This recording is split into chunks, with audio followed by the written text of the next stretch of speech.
This conference will now be recorded. This is the sweetest baby. So good.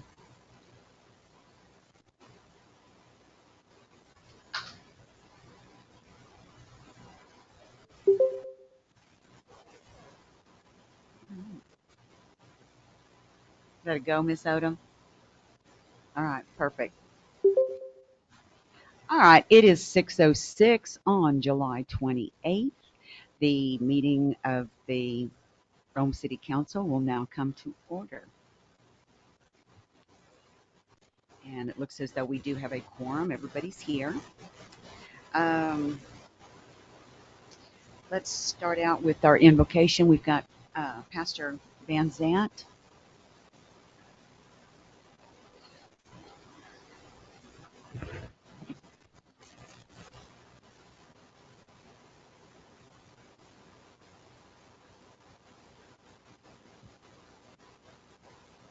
Everybody bow their heads and close their eyes. Dear the Father, I thank you for this day, and I thank you for allowing us to come and see the issues that are at hand, Lord. And I pray that you'll please just allow us to have wisdom and understanding as we go about this process tonight. Allow us to see fit what is best for the patrons of Rome, and allow the City Council to make the best decisions for those who are all involved in protecting and keeping the city in order. And we're certainly thankful for the government that you have placed upon this city, and I pray that you'll please us be with our first responders as they're out in the inclement weather that we're going through, especially with the heat wave that we're seeing. And I pray that you'll please just protect them and just keep them safe. Allow them to have wisdom, and allow them to be able to be quick to think about what they need to get done so that they can assist those who are in need. I pray that you'll please us be with those individuals that are hurting and that are in need in our city, and I pray that you'll please just allow us to step up to the plate and be there for them as well. Lord, we ask and pray all these things in Jesus' name. Amen. Amen. To the flag of the United States of America and to the republic for which it stands, one nation, under God, indivisible, with liberty and justice for all.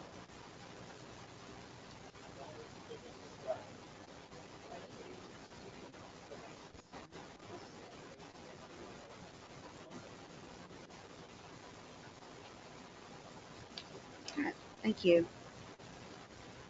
All right, we'll move on to public comments. Thank you, Pastor Van Zandt. Oh my. Okay. The council is not permitted to take action on or discuss any comments made to the council at this time concerning an item not listed on the agenda. However, a council member or mayor may make a statement of fact regarding the item, make a statement concerning the policy regarding the item, and or may propose that the item be placed on a future agenda or direct the city administrator to contact the individual to address. If you are attending the meeting via live streaming and you would like to make a public comment, you must email the city secretary at citysecretary@cityofrome.com prior to 4 p.m. on the day of the meeting, and must identify each subject you plan to present to be recognized. If the writer of a public comment wants someone to read the letter, it will only be read by the city secretary and must be emailed prior to 4 p.m. on the day of the meeting. Public comments made in person require the speaker to submit the sign-up form to the city secretary prior to the meeting, and the form must identify each subject the speaker plans to present. A statement of no more than 3 minutes may be made. There will be no yielding of time to another person. Comments should be directed to the entire council, not individual members. Engaging in verbal attacks or comments intended to insult, abuse, malign, or slander any individuals shall be cause for termination of time privileges and removal from council chambers. All right, Ms. Odom. Okay, first we have one from Lisa Ann Wilson. It says, the recent ordinance for easements and right-of-ways that appears to mean what it says is now being questioned to indicate it really does not mean what it says. Should be considered invalid and revisited, even though that means even more legal fees. Citizens have the right to open records. It is not a crime to want to know how our tax money is spent, what is in the budget, what our city funds are being used for, how individual departments work, and what do they spend city money on. In my opinion, this is a way to help our staff and elected officials be accountable for their day-to-day actions. Yes, we can see the meetings on YouTube and see the recap online, but those do not tell the whole story. We are curious by nature and need or want to learn more about the inner workings of our city. We desire and deserve to find information about the inner workings of our city and not have information withheld. In my opinion, if there was more honesty, integrity, and transparency, I might not be so inquisitive, and it may help with open record requests, i.e. such thing as the secrecy of the business focus group meeting, formulas for computing water rates, etc. The statute covering open records goes hand in hand with the First Amendment of the Constitution. It is the right of the citizen. The staff wants to hire a part-time person to handle open record requests. Why? I understand the staff is cross-trained in all areas. If there is a workload issue, someone else could step in and help. There has been talk of hiring a college intern. If so, could that person help with open record requests? As you mentioned, could you make a management decision and reduce the amount of legal fees involved? Why does the staff list names of open record requesters on the council packet? Is the intent to embarrass or shame the requester? Why is this information relevant? In my opinion, this part-time position is not necessary. We do need to stop the spin mentality with the economy hurting and the city already in so much debt. Thank you for your time. Lisa Ann Wilson, 240 West 1st Street. Thank you. Next we have Ashley Majors.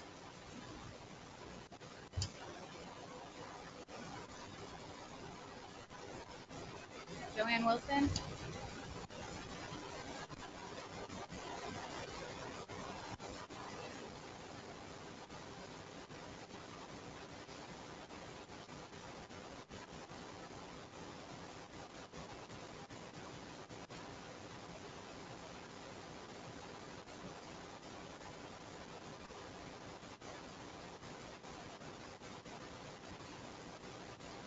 Is this better? Hey, thank you, Shannon.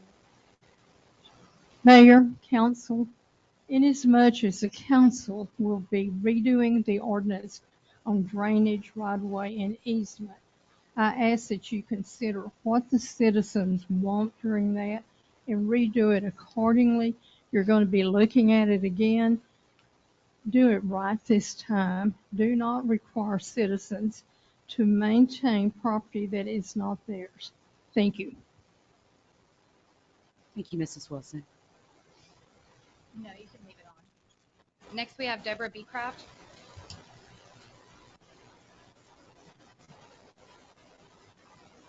Hello, I'm Deborah Beecraft, 360 West 2nd. First, I would like to thank the Rhome Fire Department and Newark Fire Department for stopping that fire out at Strawberry Estates before it got out of hand. It was real close to one of my veterans' houses, so we appreciate the hard work. And I don't know if anyone else has heard, the fire that started out at Possum Kingdom started because of glass in a trash can outdoors with paper in it. And I have known all my life you don't throw glass down out in the pastures because the sun can ignite it. And that's exactly what happened out there. So maybe between the city and the fire department, we could put something out to let more citizens be aware of that, because I think a lot of them, especially if they were raised in the city, probably do not know that. And the younger guys, the younger people. So I think that would be helpful to the city.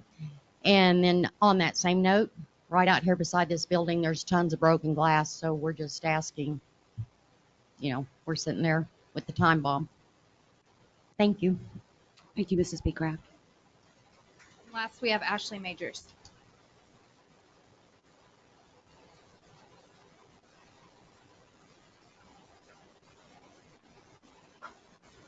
Okay, this is short and sweet.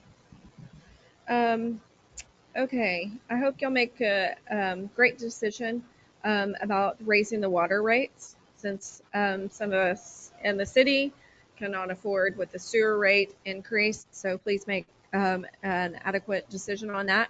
And also with this, the discussion on the drainage. Some of the homes, I don't know if some of the residents, some of the city council members have drove around the community during a major storm, but there is a lot of homes that are in a flood zone. Even my house has the water has come into my front door and possibly into the front of my house.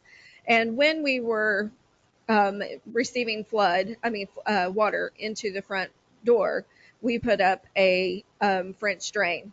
The next day, after my husband put up the French drain, our public works director came over because someone said, please, not going to mention names, wanted to see if I was putting in a sidewalk, and I did not get a permit. So please make the correct decision when you're looking into the item that is on the agenda. So thank you so much. Thank you, Mrs. Majors. Is that it, Ms. Shelton? Yes, ma'am. All right, thank you. Announcements from mayor and council members.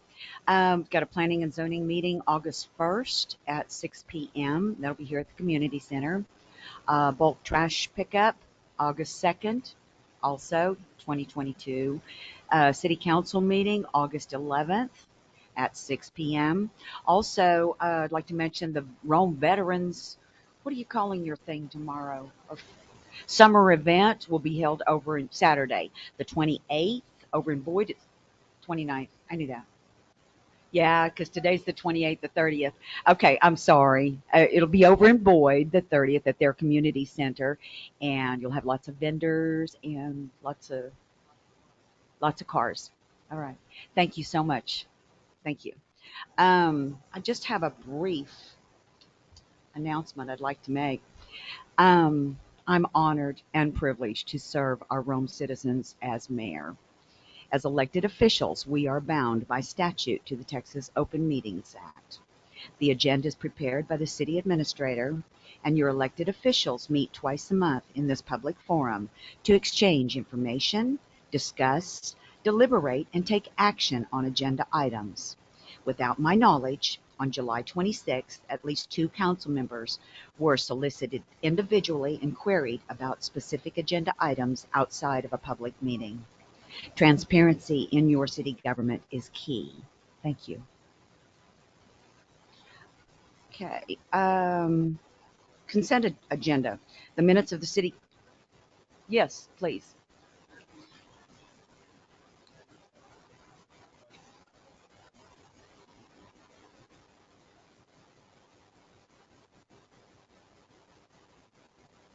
There we go. So there's been some recent changes in our leadership in the city, so I just want to make sure that everybody is aware of that. And with our fire chief stepping down, retiring, Captain John Poe, who I believe is online, has stepped in as acting assistant fire chief, and our assistant fire chief has stepped in as acting fire chief, and she is also the current mayor emeritus, Miss Michelle DeCredico. So I just want to say thank you to both of y'all for stepping up and leading the fire department until the time that the council can fill those positions permanently. I know with y'all's training and supervision that this fire department is still going to grow and do some amazing things that y'all have been doing already around the county. So thank you very much. Thank you. Anybody else? Anyone else? Okay, very good. All right, we'll move on to consent agenda. Minutes of the city council regular session dated July 14th.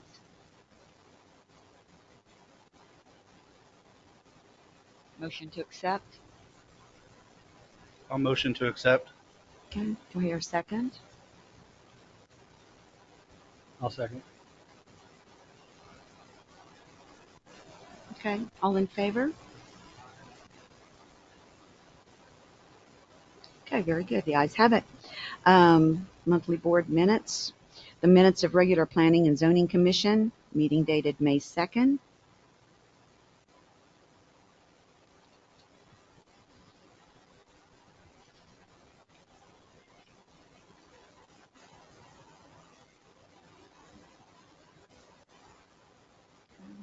All right. Motion to accept? Mayor, there's no Mhm. action needed on this Okay, item. It's for thank you. information. All right. We'll move on to presentations. We're very honored to have Amy Pegues with us. She's the director, the Wise County Committee on Aging and Meals on Wheels. Thank you so much for taking the time to come down and talk with us.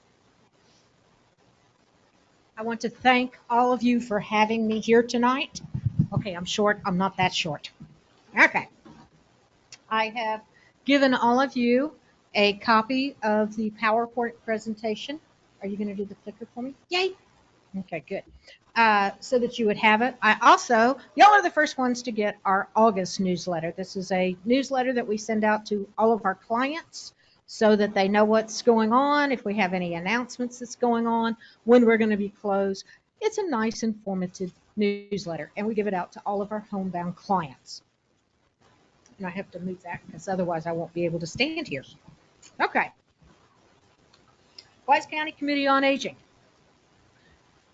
Did y'all know that we have been in Wise County since 1979 and we have been serving meals daily to homebound clients since then?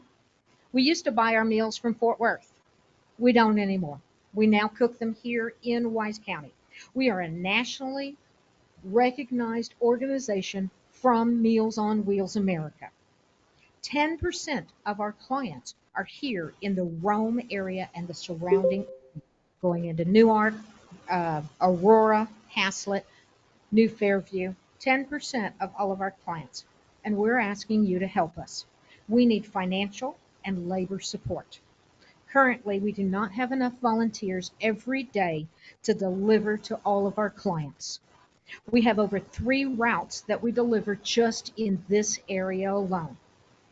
These routes can take anywhere from 1 hour to 2 hours because the people are leaving from Decatur. It takes a little bit longer for that. With more volunteers, we would be able to deliver to clients in this area daily instead of weekly. All the clients that are in this area receive 1 hot meal and 6 frozen meals when we come to visit, as well as either milk or juice. Okay, if you'll flip. Who can be on Meals on Wheels? Any homebound person that is over the age of 60 that scores over a 20 on the Department of Aging and Disability Services assessment. We don't just make it up. We actually ask all of these people questions. One of the questions that I ask clients is, can you cook a Sunday dinner? It's not whether you can heat up a meal in the oven that is from the grocery store. It's whether you can go in and cook a chicken dinner and be able to stand in there and cook that meal. Most of our clients cannot stand in the kitchen for more than 10 minutes without falling over. Okay. We do not charge our clients for their meals. Pre-pandemic, it cost about $150 a month to feed one senior. Now that cost is over $175, and it's growing monthly. Even though we write grants and hold fundraisers to be able to generate the over $485,000 it costs to operate Wise County Committee on Aging, our costs are rising monthly for food, for fuel, for labor. It's a huge challenge for us.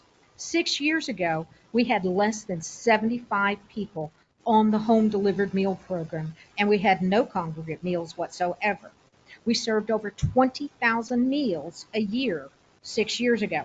Now we have over 153 clients that are home delivered, plus we served over 37,800 meals last year alone. We also have a strong congregate meal program going on in Decatur at the OWL Center, and we serve over 190 meals there every week. We cook all of our meals fresh daily, which is a huge thing. We freeze some of those meals for those weekly clients that we go to see that live farther away. It takes a long time to cook 150 chickens. Okay? It takes a while, and you have to have good ovens. And when you don't have good ovens, it doesn't work very well.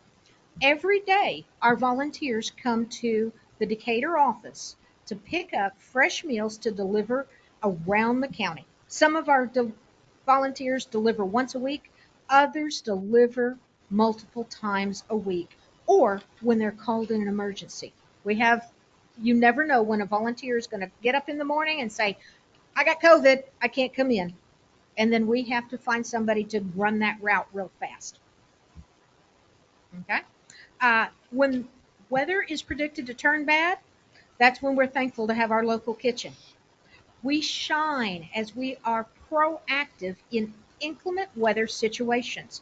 Before the last ice storm, our staff and volunteers spent their Saturday cooking 6 meal plans to be prepared in advance of the ice we were expecting to get in February. We like to be proactive instead of reactive when it comes to the meals for our homebound seniors. Right now, we're in the middle of purchasing food so that we can send out bad weather meals, which basically we send out soups, anything that a client can cook on their own, because you never know in Wise County when snow is going to happen or ice is going to happen, and we cannot get to the kitchen and our drivers cannot get out to the clients. It doesn't matter whether the road is clear at 10 a.m.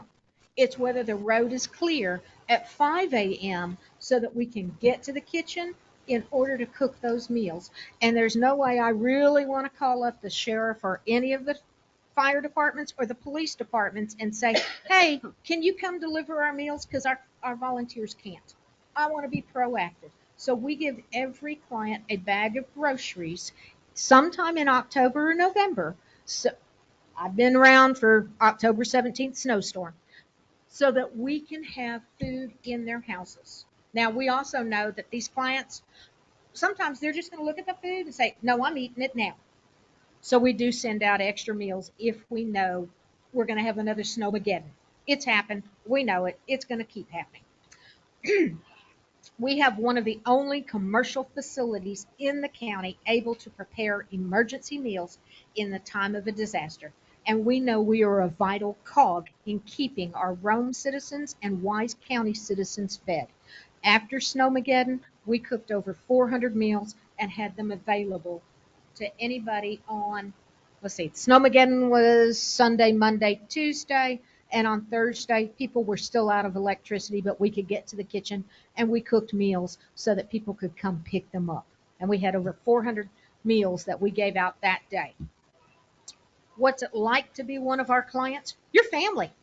Plain and simple, your family. We treat you better than most people treat their family. Okay? A lot of people, they never see mom and dad or grandmom and granddaddy again. Once they leave the house, that's it. They run around. They don't care. We care about your family. We care and make sure that those people are helped and fed. This was our Thanksgiving meal in 2020. We were able to purchase Cornish game hens from the Tarrant Area Food Bank at a ridiculous price. And that's what we served for Thanksgiving dinner. It was great. People loved it. It's better than turkey. Sorry. The only way we can do all of this is with volunteers, as we have multiple routes in Wise County, some covering over 80 miles or more, and we need more volunteers. All of our routes need to be split in half due to the increasing number of clients we are seeing. I have one volunteer that goes to the kitchen. He's there at 9:30. He picks up his meals. He drives all the way down to Springtown, the Wise County side, and then back up and around through Cottondale, up and over, and he doesn't get back to the office till 1 o'clock. Now, he does visit with clients because he's the only person they see. Nobody sees them out there. They're out in the middle of nowhere. And we have clients here in this area that Zane comes and delivers, and he's the only person they ever see all week long. And without volunteers like Bo and Zane, we could not function. Like I said, we're the only person so many people see all day or all week long. And we can only do this with donations from concerned citizens. Like I said, we served over 37,500 meals last year. We're already at that number this year alone. In March of 22, the Decatur senior citizens gave us their senior building.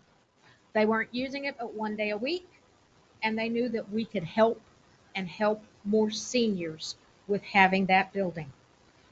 We serve fresh meals there every day, Monday through Friday, to all Wise County citizens. It's not just for people in Decatur. We have people from Cottondale coming, from Paradise, from Bridgeport, from Rome, anybody in Wise County. I have strived so that our senior citizen center is not a clique. It's not just these few people are going there, nobody else can go. And that's what happens way too often at so many different centers, is that only a few people are helped. With us, it's everybody. If you're in Wise County, we want you to come. If you're 60, we want you to come have a meal with us. We have activities that we do every day at the center. Okay? We have painting on one day. We have 42 on, well, wait a minute. We have 42 beginner class on Monday. We have 42 sharks on Thursday. I'm talking sharks. Okay. We have bingo on Wednesday because that is traditionally all that the senior center was doing pre-March of 22, was just bingo on Wednesday. Now we do bingo Wednesday. We do quilting on Monday and Tuesday with Eva Ray. And we do, like I said, the 42 and the bingo and the painting. So we do a lot of stuff. But we also get a lot of people involved in helping us. As you can see from this picture, we've got some brand new white tables that are right behind us that were donated when Encore closed several of their offices. We inherited a lot of furniture and a great big TV, and they do a movie night at the senior center, which is great. When you're one of our clients, we help with your transportation. We have a client that just lives right down the street from here that we take him grocery shopping once a month at least. We take him to come see the bank or go to the bank. We take him all over town, or rather TAPS takes him all over the county.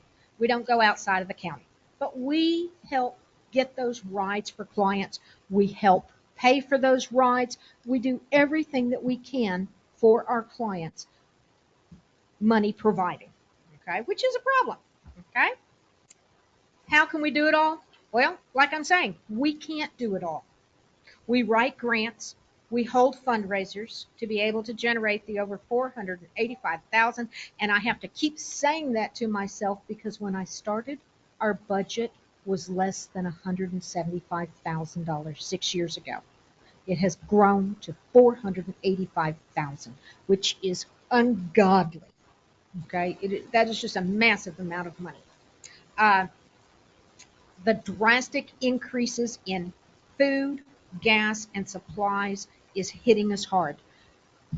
4 months ago, when I paid the gas bill, it was less than $500. I paid the gas bill today, it was over $1,314. That's a lot for gasoline. And our volunteers, only one of our volunteers drives one of our vehicles.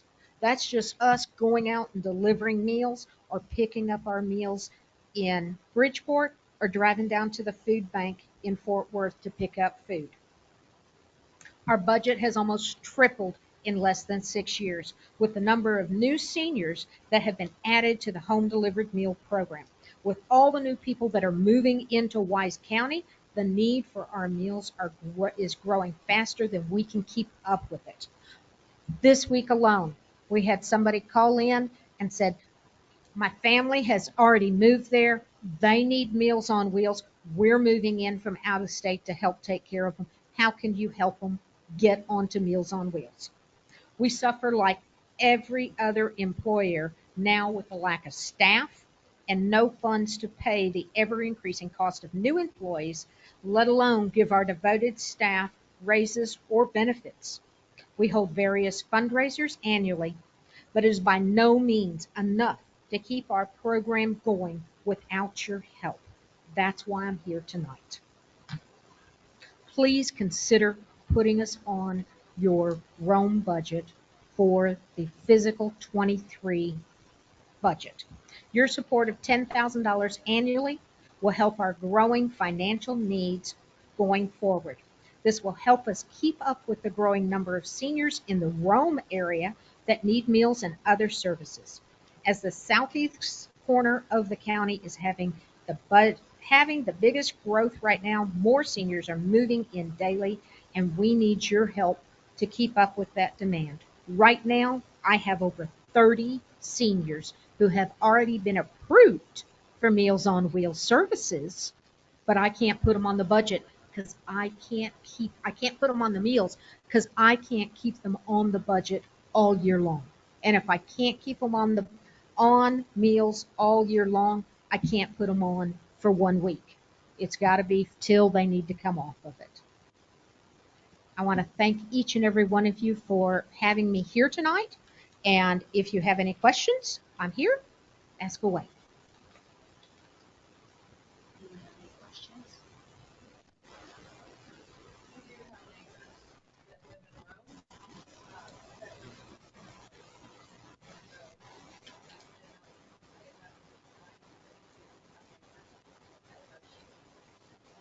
Didn't you used to volunteer for me? Okay. You look like one of the girls that used to volunteer for me and sold to Tira. I did do that, but I do know that there are neighbors that do receive it. So when it comes time, there are neighbors. It's a vital service for many of our seniors. Any other questions?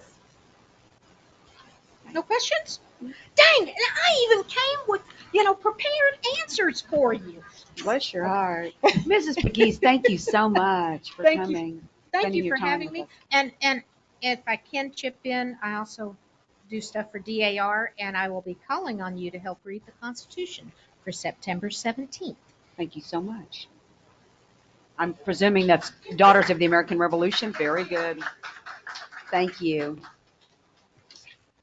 All right, we'll move on to regular agenda, old business. Discussion, update, and any necessary action regarding the West wastewater revenue bond and revenue water rate recommendations by consultant. This will be the city administrator. We do have Kyle Weldon with us again. NewGen has put together a PowerPoint to try to bring more Thank you. Be clarity safe. to this issue. Is this on? Yeah. Yeah. Okay. There we go. Okay. So,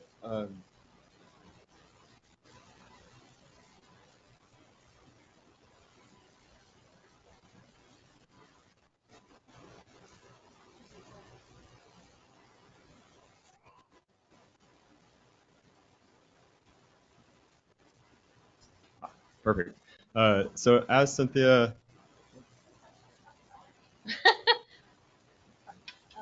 yeah, hit pin.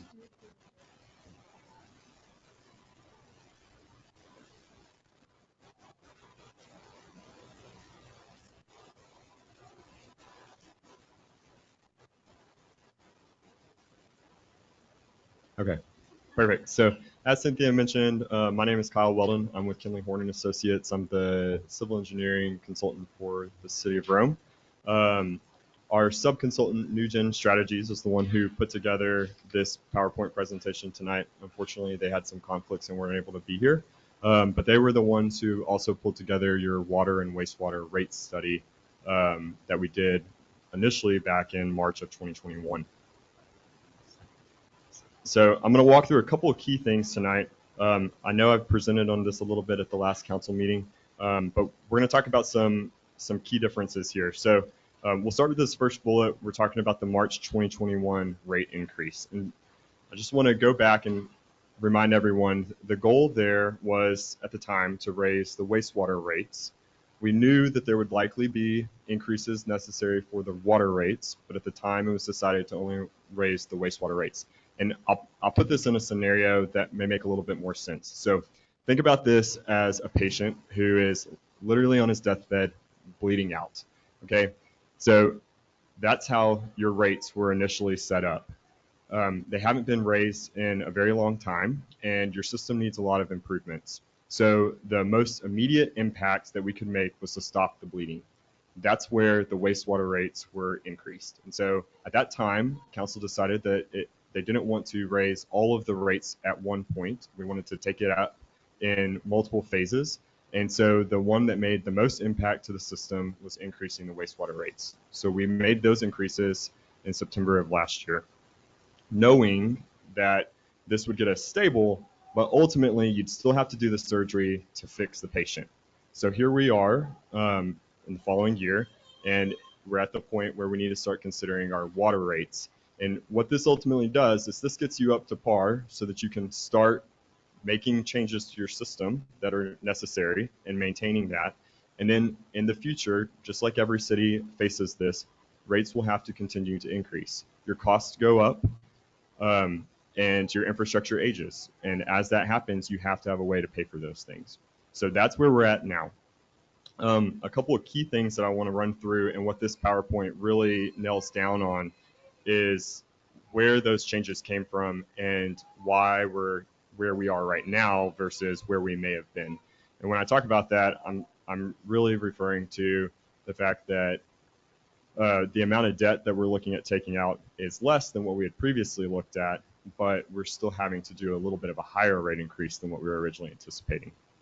So that comes into a couple of key points, and we're about to go through some slides that talk about that. But the primary ones are a decrease in anticipated revenue from the Rolling V development, some changes in operation and maintenance costs, and then the ability to get funding from TWDB for some of the immediate improvements. And where that really impacts the city has more to do with the interest rate that you can get on your debt.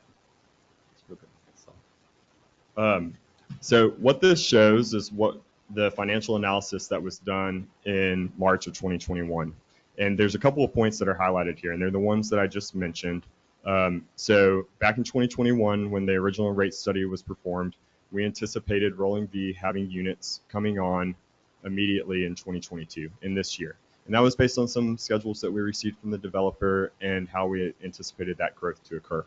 The important thing about this and why this means so much is that as Rolling V comes on, you're not paying for capital improvements associated with them coming on, i.e. the infrastructure that it takes to serve them, but you are getting wholesale rates from them. And your wholesale rates are at a much higher markup than what your city rates are. And it has to do with the function that they aren't actually within the city limits, but you're providing water to them as well. So there's a net to your revenue stream there that's really critical in helping to maintain some of your internal infrastructure that we did not see in 2022 like what was originally anticipated. The other thing here that we'll point out in a minute is some changes in operating expenses, and then also what we were originally anticipating, which was a debt issuance somewhere around 2.9 million, and that's what we were really trying to get TWDB to fund, which would have been at a much lower interest rate, an interest rate of 2.75%, whereas now we're looking at market rates in the 4s or higher. So those are some key points of that data point in time that your rate study was developed based off then. Okay, so this slide starts to show some of the differences between the rate study that we did in 2021 and where we are now, and considering your new debt ability at 1.58 million, considering option 1 that we talked about at the last council meeting. So the important lines here are the variance lines. So if you'll look in this debt service payment, you'll actually see that the variance shows a negative, and that's because we're proposing to take less debt out now than what we did back in 2021. So that reduces the amount of revenue that you would need to cover this. And it looks at a couple of different things. You can see the variance on your interest rate, that went up, so that counts against you, right? The next slide, we've got your operating expenses. And on these, we had some changes in operating expenses. So some of your new program operating and maintenance expenses went down. That was some of the work that Sean Dinsmore, the previous Public Works Director, did to help get those in line. But you've got some other operating expenses that have gone up, as well as your wholesale costs. So all of those are additional money that you would need to cover. And then on the last slide, this is where we really start looking at some of the revenue streams. And as you can see, there's over $400,000 that we were anticipating of receiving annually from the Rolling V development that hasn't started or isn't in place. And all of this comes down to the very bottom line there, where you can see the increase, decrease needed in revenue. And as you can see, the bottom line shows that you need an additional increase in revenue in order to support a $1.58 million debt service, which is, as we discussed, the minimum amount that you need to take out in order to cover your TCEQ requirements for your West wastewater treatment plant.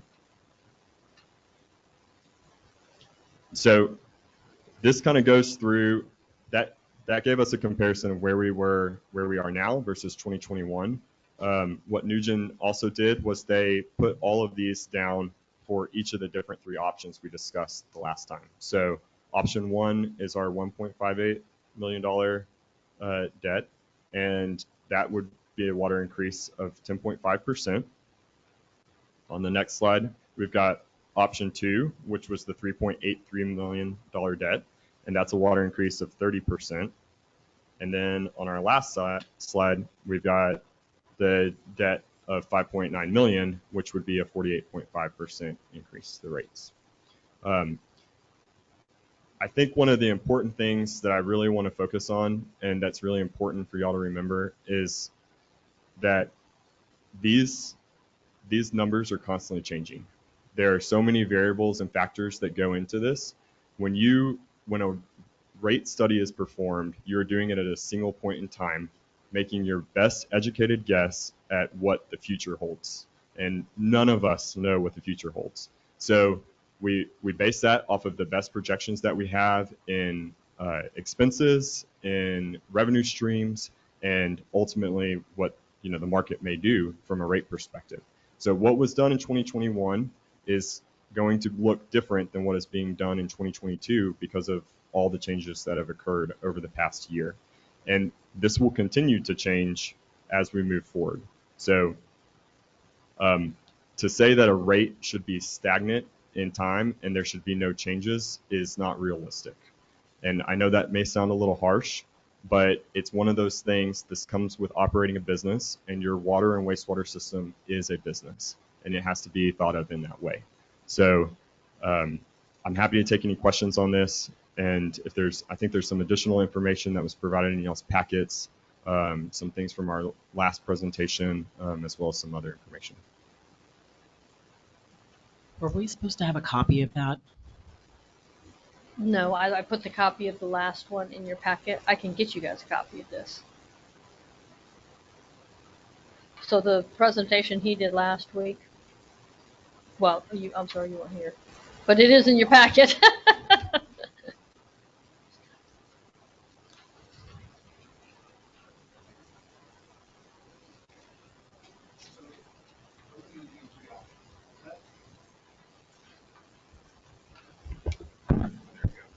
So we're looking at these three options, and they look pretty high. Is that because the city as a whole has not made these changes in the last 20 or 30 years?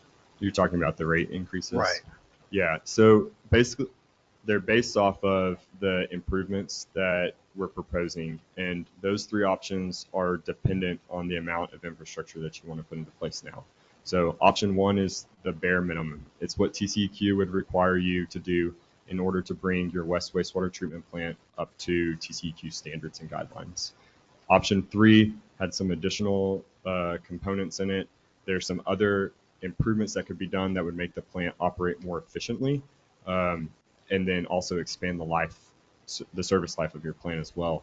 And then option three had some additional water improvements that we're putting off right now because they're not quite as important as your West wastewater treatment plant ones are, but are ultimately something that you'll want to plan for in the future.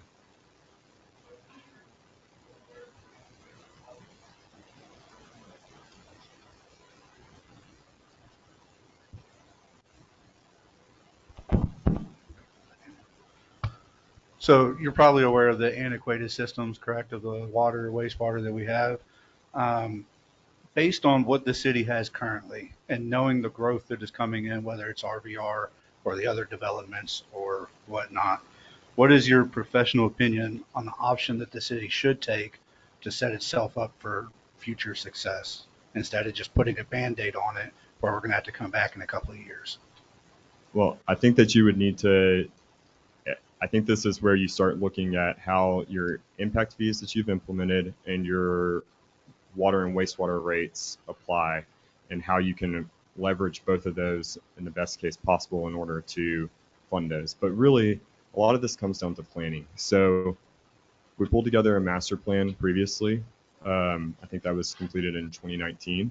And most of the improvements that are recommended from your water and wastewater rate study came from that master plan. So it's really looking at what's in the master plan and then planning that out in your CIP budget. And then looking for funding options that make sense. So applying for funding from TWDB is one way to do that. Unfortunately, we weren't selected for the programs that we wanted to be. There were others that were, but that didn't make sense at the time. And so it's really making sure that you're looking at those funding options and then planning that work out in advance. But I think with that, there are rate increases that occur over time in order to do those things. So maybe they don't happen annually, but most cities consider rates every 2 to 3 years as part of their program. So I was under the impression that when we raised the wastewater rates, that it would fund our revenue bond. And you're saying that that's not the case. We're just stopping the bleeding right now. Yeah, so that's correct. So right now, with the increases that happen to the wastewater rates, it's not enough to cover the debt service that you need for the minimum TCEQ requirements without raising water rates as well. And so this is where that important piece is, because there have been so many changes in the market, infrastructure, and all of those things in revenue streams with Rolling V over the past year. What we projected to be able to cover it is not what is actually able to cover it. So that's why there's a difference in how much we're able to cover and an increase with it as well. So this is one of those things where being prepared for growth to come on, or growth coming on like Rolling V, would actually be a benefit to the city because they can help fund some of your other pieces of infrastructure. It's a separate revenue stream. Well, to be clear, so I just tried to clarify that a little bit, is basically we were projecting that Rolling V would have people moving into homes within 2022, this summer. And so we also projected that revenue. And remember, that revenue is not just, it's 154% of our cost. That's how much we're charging them for the wholesale water. So, and that's essentially what we pay for Walnut Creek water, which is very expensive, plus operations and maintenance. So that money, say $300,000 to $400,000, is not there. And they were making market projections on when those houses would come online, and they're behind schedule because of the market. Probably other reasons as well. But so right now, the projection is that you'll have people moving into those homes the first part of 2023. So if you look at some of those numbers, they're going to be, right now we have an agreement to provide them wholesale water for 600 homes. And those 600 homes are not going to come online January 1st. They'll be, being built this year. So we probably won't even field, and depending on how fast people buy them, right? So probably until the end of 2023, which is, we're already in the next fiscal year. So could we push that water rate increase off until those homes came online? I know that that's not optimal at all, but yeah. So the important thing is the reason for pushing this is not because infrastructure just needs to be taken care of. It's because you have TCEQ mandates to correct some of the issues at your West wastewater treatment plant. And Sean has done a lot of work to hold that off, but you're not going to be able to hold it off for much more. Also, at the same time, you're paying fines for those as well. So Those go away. The fines go away once you make the improvements. But at some point, TCEQ will come in, and you'll be mandated to correct the issues. Okay. I have a question Yes, ma'am. about that very thing. So let's just play the worst scenario. We don't fix it, and they come in. So exactly, how does that work, and if they came in, ordered the work, did the work, whatever, and they show up with the bill that we're going to have to pay them under their direction? How does that repayment to them for having that happen? I don't know the answer to that off the top of my head, but I'd be happy to follow up with someone in our office or some others and get you a follow-up answer to that.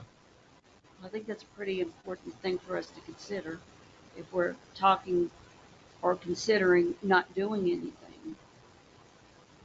That, what's the price we pay for that? And so I don't know how we can.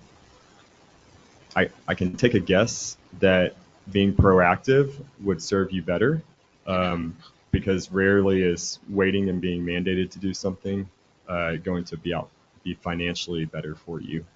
So it's just like the penalties you pay at a bank. If you overdraft or something like that, you'll pay penalties for that as well. Well, I knew that there were penalties, number one. Number two, somewhere in the back of my mind, and I can't tell you after 5 years where that information came from, but it seemed to me that if that was to happen, that they don't send the bill to the city as a whole. They send the bill to the users that are serviced by that facility. And if that's the case, that's why I'm asking. I want to know for sure.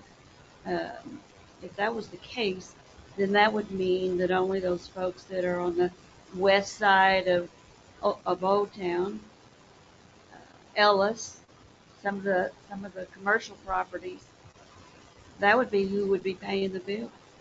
Yeah, I'm not sure exactly on the details of that, but I'd be happy to find that out. Okay, I would appreciate that. But I do understand what you're saying, and I'm not disagreeing with you. I just feel like we need to look at the very worst case scenario to help justify us taking some sort of action. Thank you. How much are we currently paying in fines? I don't know that number off the top of my head. Is it a daily, weekly, monthly fine? We had pulled some records, and over the last several years, it's been around 200,000, like over the last 10, 12 years. And I can try to find those records again. We provided it to someone.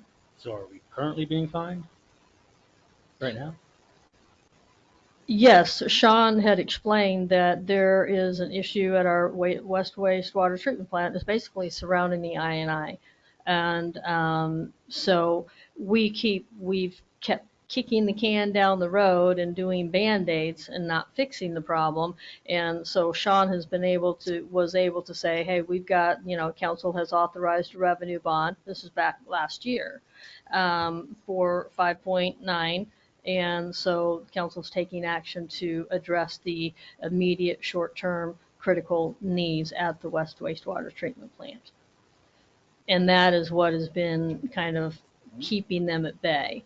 So doing the bare minimum, 1.5, it's really not too much of an option.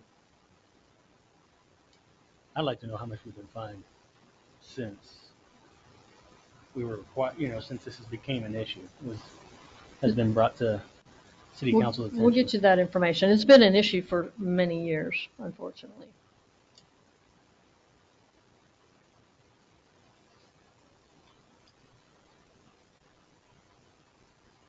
Any other questions? One more question. Mm-hmm. So if we were to take action on option one, there's nothing that would prohibit us from addressing it again next year, see where we are, to reevaluate and at least get out of the sights of the state here. So that's something that we could review next year, maybe take the lowest option for most folks. One of the other things I wanted to also point out is that by us not having the state come in, then these costs are spread out over the city as a whole, for sure. And if we raise the water rates, then there's a part of Newark that's on our system. And of course, it's in Chisholm, the other side of Chisholm. They get their water from us. And so that's a group we may forget about sometimes that helps us on the water side because they're having to pay. So that's a little bit of a boost. I'm just trying to look at ways to make it not be so hard on everybody. So will option one get us out of the fine area?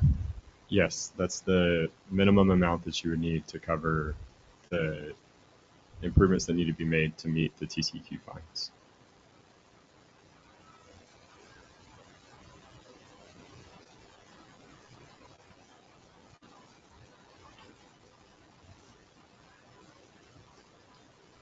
You have the chart on your flash drive. Can you click on the chart where it shows what we pay now and what we would be paying and compare it with other cities? I don't have that. Should talk about that.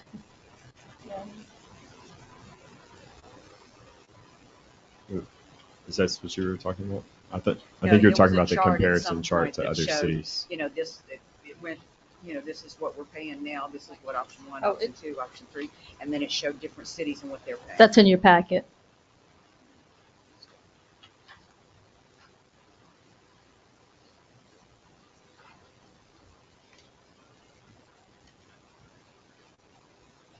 So for those folks that can't see that, at the 10.5%, which is option number one, if you use 5,000 gallons monthly, the additional cost would be approximately $6 a month. I don't use that much at my house, inside our house there. So that would be the increase at 10%.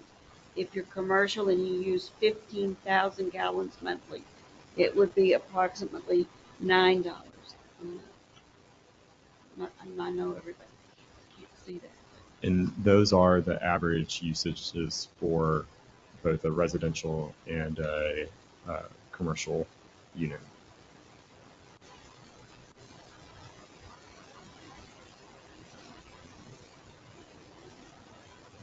So option one is a 10.5% increase. Option two, to the water bill, would be 30%, and option three would be 48.5% increase to the water bill.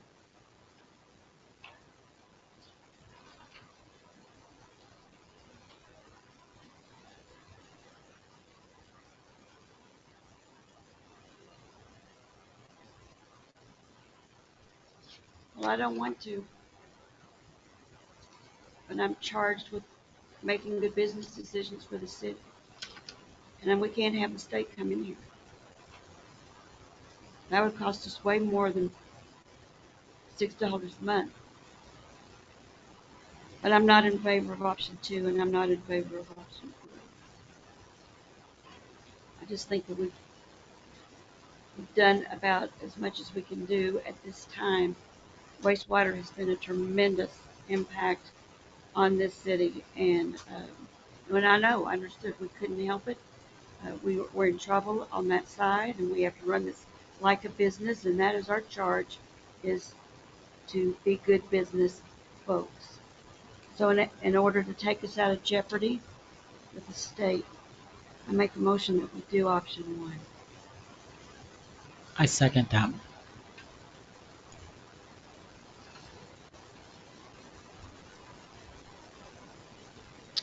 In favor? Kathy? you and I. All right. Did you want, since this guy's on hourly, did you want to move the G up underneath? Since is he going to address that too? Oh, okay. So he's doing the discussion, any necessary action then on the drainage. Okay, very good. Go ahead.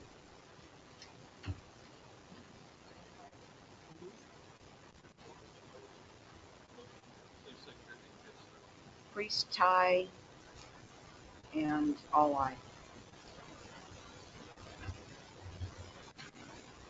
So the next item is the discussion of the drainage project that we brought to you all last week. And again, we've been addressing a drainage issue along Mount Lane in the Ellis subdivision over the past several years. The city of Rome has had to complete 2 road repairs out on Mount Lane, due in part to the drainage ditches not functioning properly along that section of the road.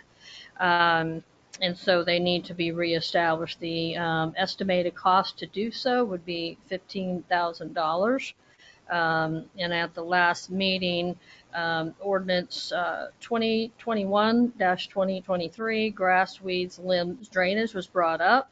And as discussed last week, the intention of that ordinance was concerning, it's a nuisance ordinance. If you read, and I've included the ordinance in everybody's package, but if you read that, it's about nuisances. So it's talking about general maintenance, and it is requiring homeowners to take the general maintenance action that they need to on their property, mowing up to the actual pavement.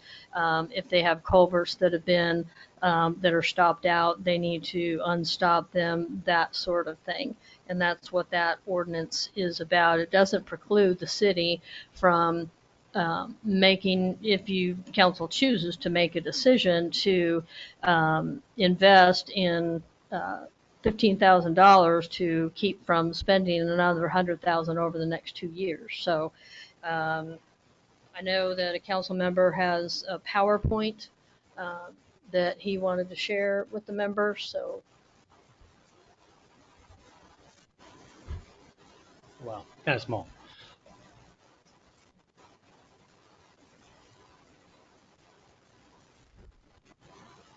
Y'all ain't supposed to. All right, so the this is the city ordinance 6.03.004. This is the one we're referring to on this, wanting to repair this, correct?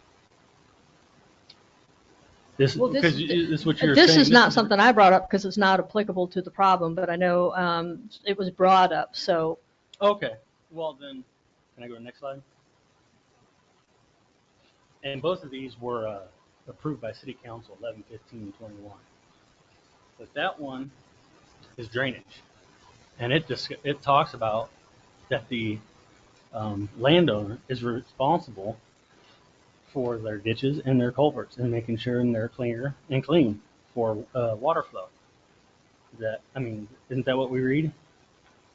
I mean, isn't that not correct?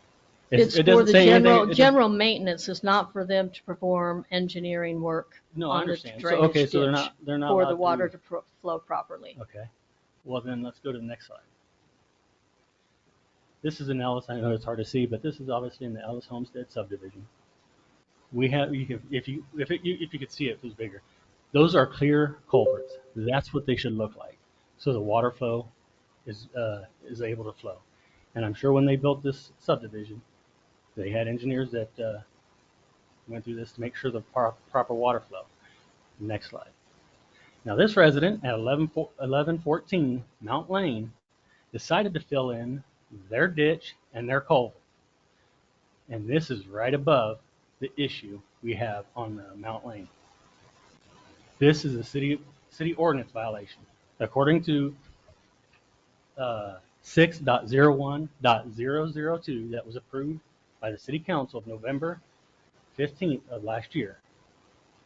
This person has took it upon themselves to change the water flow. I don't want to spend the $15,000. I want this person to correct the ditch and clear their culvert. Because if this is fixed, we may not have a problem there because the water will flow properly. This person has filled it in and just done what they wanted. This is a ordinance violation. And if we're going to fix drainage issues for everybody, I'll be putting on the agenda next agenda for mine. Go ahead, next slide. Oh, I'm sorry. This is another view of where the driveway is that's filled in, or the ditches are filled in, and how far down the repair is. It's all. Now if we What is the address of that? 1114 Mount Lane. Now, if the issue is resolved, and we still have an issue with drainage issues, then yes, I'm okay with, the city fixing it. But I don't feel the city should fix this drainage issue when a resident, filled it in, and it's creating a problem. And like I said, if we're going to fix everybody's drainage issues, go ahead in my next slide. Shannon, can we go to the next slide? Oh, I'm sorry. See, I'm not following my sheet. But this is the neighbor left to 1114. And I'm guessing because of the improper water flow from the neighbor filling in their ditch and culvert is creating a problem for him. Well, a couple of things. So 1114 is around, actually, and I'm not sure what the address of the house to the north is, but 1114, they're almost at the crest of that hill. So it goes the down issue is they both ways. filled It in. goes down, first of all, I didn't know that, and so we'll go look at that. Mhm. If they filled in the drainage ditch and the culvert, yeah, we'll go look at that. But And that's not sediment. That is not sediment. There is no way. I don't want to. Somebody say, "Well, this is sediment from the runoff." No, it is totally filled in. There's grass growing. It's like almost level, like they leveled it out with their yard. And this is some of the damage from that. well, Kyle, you were out there again. We actually started with the house to the farther north, and I don't know what that address is. So at 1114, you are upstream of the channel that is here. So downstream is 1112. I believe that's Yeah. this right here. Yes. And then the patchwork is right there in front of it, I believe. Well, it's not damaged, but it's 1112 actually cleared the ditch on its own because when the water was coming down between 1112 and 1110, water would sit there. That's right on your eyebrow, and that's where your issues are occurring on your actual city street. So the water would sit there and it would cool because it's going downstream to 1110 and then 1108 going north. And so actually what's going on in 1114 has little or no impact to what's going on in 1112 or 1110. Not to say that what was done is within the ordinance. That's a whole separate issue, but it's not associated with the conflict that's associated. well. I'm not spending the money until it's fixed, and you can prove it. There is no need to spend $15,000 of taxpayers' money when someone intentionally filled in their ditch and culvert. We don't know for a fact that until we have it properly dug out, and if we still have a problem, then yes, like I said, we'll fix it. But not when someone so close to the to the repair site has altered their ditch and the drainage way. I don't agree with it. And I mean, otherwise they can come on over to my house and they can fix my drainage. Next slide. That's my house during a rain. Is the city going to come and fix my house? You can't even see my lawn. It's like probably 4 inches thick of water. So am I going to get it? If we're spending $15,000 on this and Ellis, can I put it on the agenda and get mine fixed? Well, I mean, if we're going to start fixing everybody's drainage issues. it's going to, first of all, it's going to be up to the council.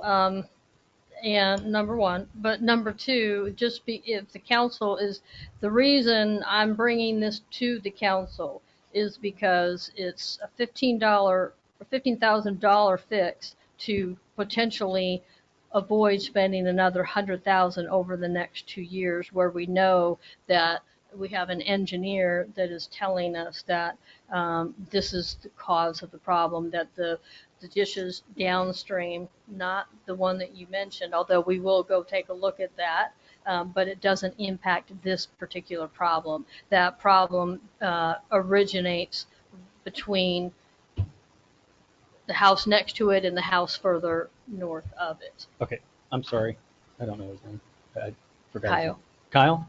So can you say with 100% certainty that that filled-in ditch and that culvert couldn't be the culprits of our issues? I think I'm not going to say with 100% certainty anything, but I can tell you that the issue you are talking about is not associated with the channel issues that we have immediately downstream and what's caused those issues there. So, no, I would not say anything with 100% certainty. I don't think anyone professionally would do that. But you can verify that that house is not causing the problems. That's not where your issue is coming from. And the picture that shows the erosion, if we will, that's not actual erosion that's occurred. It's because that property owner cleared the ditch because it was silting up because of what was happening from the channel between their immediate neighbor downstream and silt that was coming in and then filling back into the ditch in that area. Well, I will just throw in a comment. If you come and drive by my house, the way that the land is that is north of us, when it rains, they don't want there to be a ditch in front of our house. We do not have a ditch. You do not see the driveway culvert. You do not see that because they don't want there to be a ditch there, because we're at the high end. And above us, on the Rolling Creek V Ranch, that whole ranch is coming straight down to our house, and across our backyard, the land is sloped this way toward us. So there's about 2 or 3 houses that it's filled in just like what you showed. But then about 2 houses to the south, once that begins to level and the pitch changes, then the ditches begin to show up. And then by the time you get to the bottom of that hill, there's big ditches. And those culverts are big around, and they're huge because they've got to get down to the creek. So I don't know whose house that is, and I don't know if they did fill it in, but I'm just saying that's just part of the engineering in some instances where it looks like it could have been filled in, but it's truly a part of the engineering that took place when they built the subdivision, at least at our time.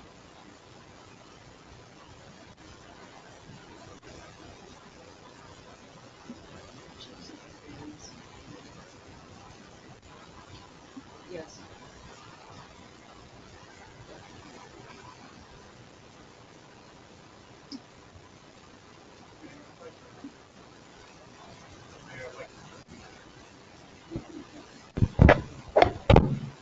It's the connection. We've got to call into the folks. I'd like to remind everybody that this is a business meeting for the council and the mayor to discuss these issues. This is not a town hall Q&A. Everybody had the agenda beforehand and they had their time to speak before. So I would like to strongly urge that we stick with the discussion between the council. Mr. Eason has his hand up. I'll let him speak briefly. Thank you very much. I'd like to address Councilman Meehan's concern.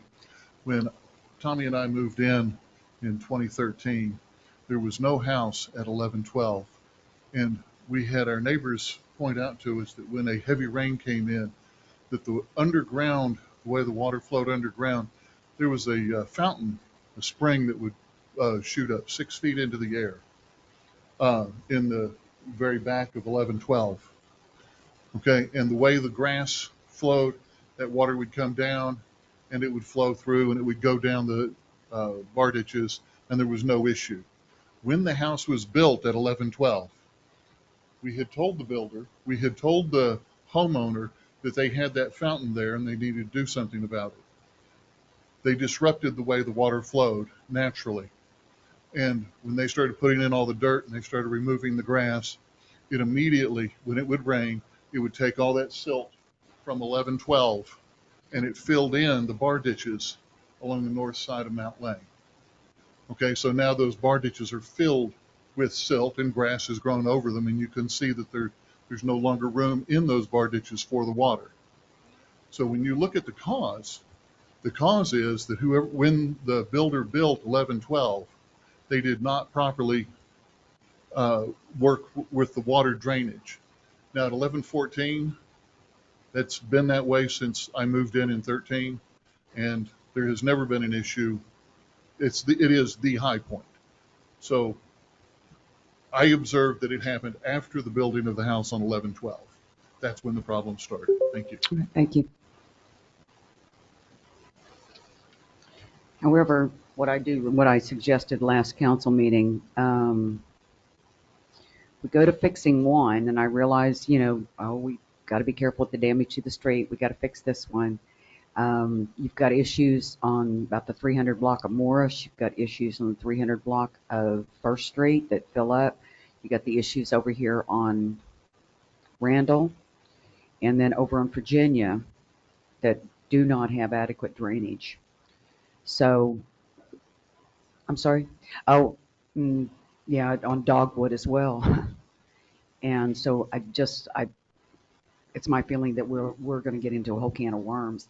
And I still am confused by the ordinance, because it was my understanding when they passed the ordinance that all of this became the responsibility of the homeowner. Not the drainage system, Mayor. Okay. The intent of the ordinance is to maintain the weeds and the debris and filling it in with back dirt. But the intent was not to make the citizens responsible for the city's drainage plan. Again, we rely on our city engineer to give us that information, and that's not what this ordinance is about. Well, I know what you're saying, what the intent is, but actually what's written indicates to me that, Patty. yes, Um, we'll let Patrick. He's done I'm more research I'm on going to it. read this in black and white, and I'm going to say I don't care what intent is. I'm looking at what's on paper, and I'll read. This is the amendment section of 6.01.002. This is down to C, subsection C. I'm not going to read it all. It says bar ditches and culverts shall be the responsibility of the landowner or adjacent property owner. This shall include periodic removal of underbrush, periodic rough mowing, removal of trash and debris, and the general upkeep of the bar ditch or culvert to maintain positive flow of stormwater while the bar ditch or culvert within the bar ditch or culvert. Maintenance shall also include periodic cleaning of culverts to remove all sediments and all other hindrances to the flow of water. Culverts shall be replaced by the owner should any structural failure and the culvert potentially impede the flow of stormwater. And then on D, property subject to a drainage easement shall be maintained by the property owner or the adjacent property owner. Says nothing about the city maintaining culverts and bar ditches. I'd actually also point out that it doesn't prevent the city from maintaining its drainage system. It just simply says it's the responsibility of the property owners, because again, the city frankly doesn't have the resources to pay for all the maintenance that would be required to maintain all of the easements and alleyways and drainage ditches that we have. We can't afford to do that, so we put the burden on the adjacent property owners to step forward, clean out and maintain the ditches and the drainage ways. So the city's just going to pick and choose which projects they're going to Well, as a matter of fact, you're going to pick and choose as the city council. That's your responsibility. And yes, you will hopefully have specific reasons why you want to spend the public dollar repairing certain items. And you don't have unlimited funds. So you are going to have to make decisions and prioritize. That is, in fact, what you're elected to do. So are we able to get these residents to fix their ditches and their culverts? If there's been a violation of this ordinance, yes, we could go back in there. We can cite them for that, and we can yes, we can require them to fix it, or we can impose penalties until they do. One thing I would just like to point out too is if you read the caption at the beginning of the ordinance, it says an ordinance amending Chapter 6, Health and Sanitation, Article 6.01, General Provisions, and amending Division 6.03, Health and Sanitation Nuisances. So you have to read that to put the rest of it in context. This is nuisances, this is code enforcement issues, this is general maintenance.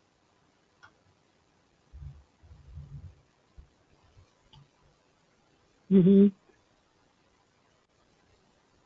So what's caused this problem? I'm going to guess a lack of maintenance, or it just come about like Sam said, it because a house was installed and now we have a problem. Well, I can probably let the engineer speak to that, but generally it has silted in over the years. Yeah, so what Mr. Easton spoke about earlier is exactly where the issue came from. When the home was originally put in, there wasn't proper drainage engineering applied to this particular property, and now it's created an issue. More specifically, it's creating an issue for your roadway. And I think that's what separates this from other items.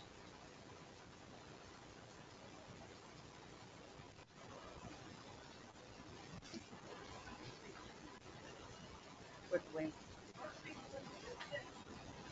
So quickly, since if you want to fix Ellis and put in that one drain, guess what? You have all the funds. Old Town Rome doesn't have drains. Thank you. You can put in drains all around Old Town Rome because my house, I said, has flooded and it's come in my front porch, and I've had to put in a French drain trying to fix it. Then um, I've had Sean, can't think of it because I'm furious right now. I've had him show up at my front door to ask if I was putting in and doing something wrong, putting in a sidewalk and didn't get a permit. So, you know what? Thank you. I'm glad. And I am kind of at the top of the hill, and I do maintain one of them to try not to flood the bottom of the hill. That house is almost flooding. And you have to, if I can show you the picture, where I'm surprised we let the home builder build a new home that is a lake in their front yard. And if anybody would like to see that new home with the lake in their front porch, and that goes in their front porch, I will gladly show you. So thank you so much. Thank you, Mrs. Majors. Wrap it up. Very good.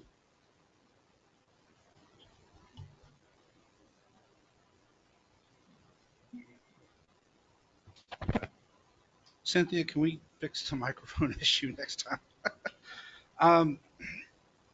The drainage that we're talking about, is that deteriorating the roads, or will it deteriorate the road if we don't do anything?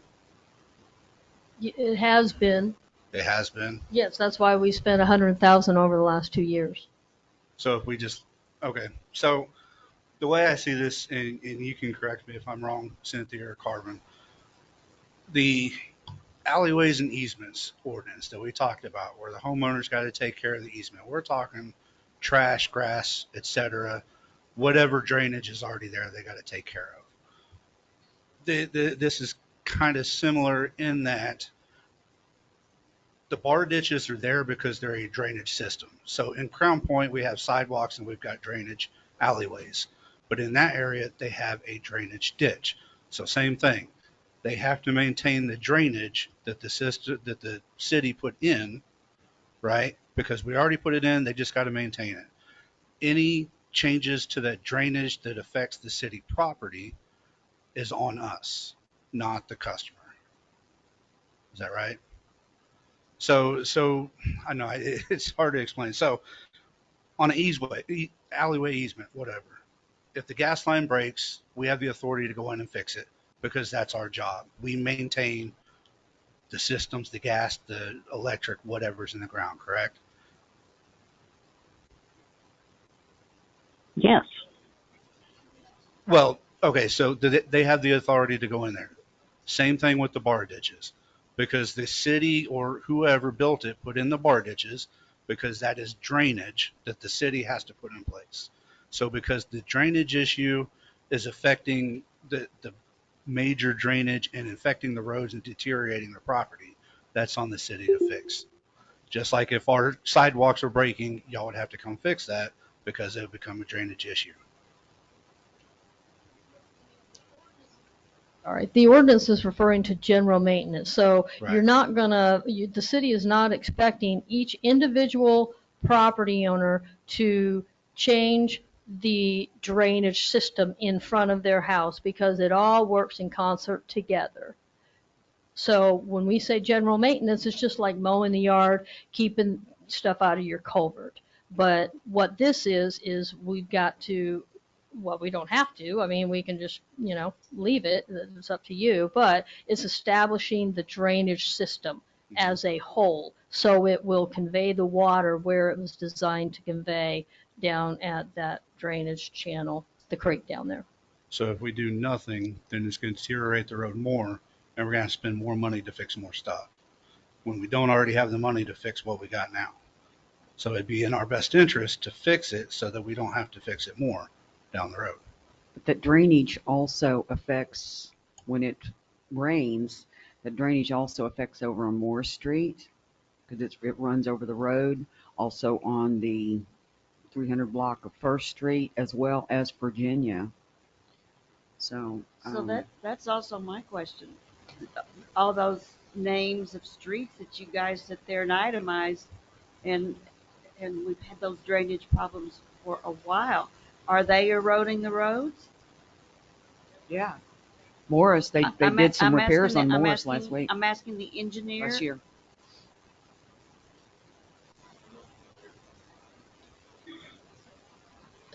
Just leave it on.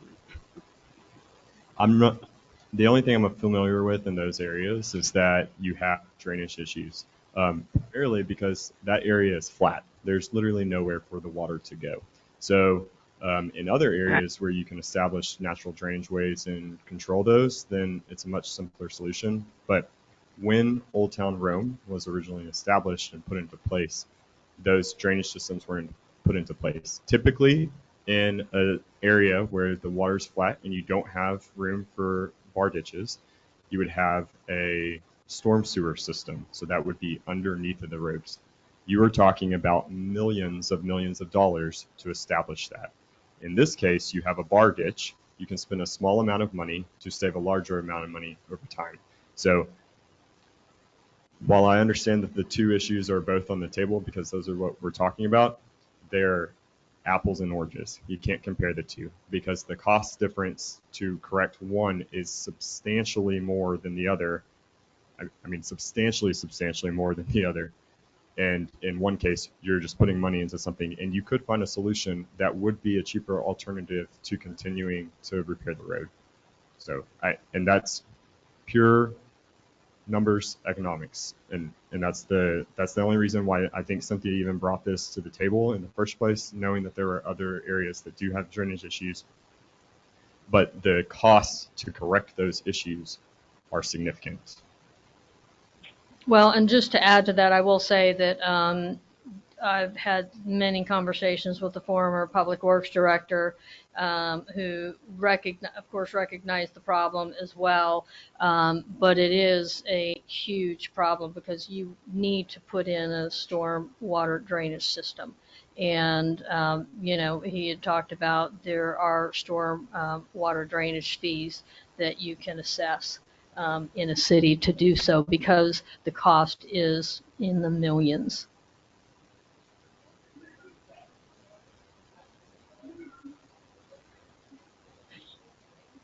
You can't talk. You can't talk from there.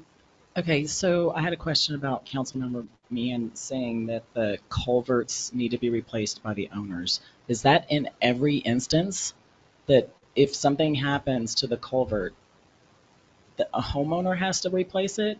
Like if it was being repaired, the street was being repaired, it broke the culvert, the homeowner is responsible for that? If the street repair broke the culvert? If someone was trying to fix the streets, broke the culvert somehow, I don't know. They'd be responsible for that.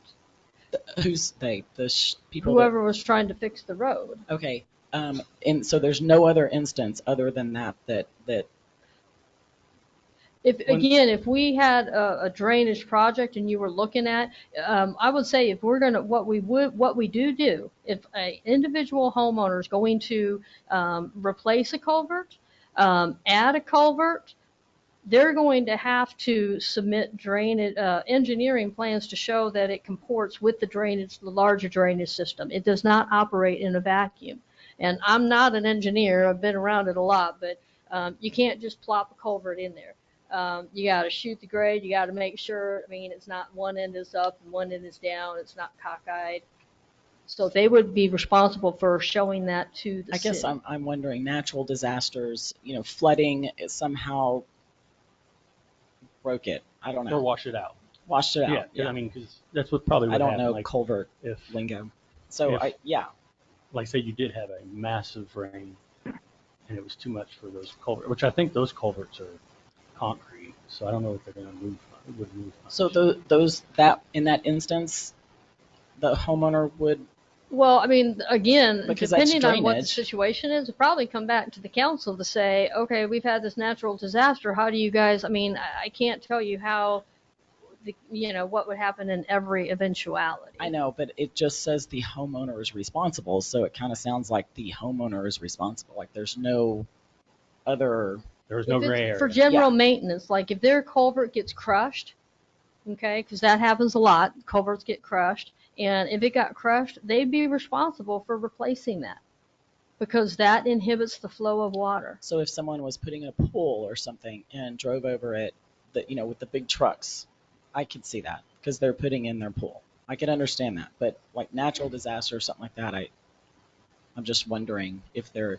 I'm just stating it because it says that they're responsible to replace it, and so if something happens and we come back and we have to decide whether culvert is going to get replaced or not, people are going to have heartburn because it says in here that the homeowner is responsible. So. Well, I think the attorney said earlier, this does not preclude, depending on what the circumstance or situation is at any given time, the council from taking action.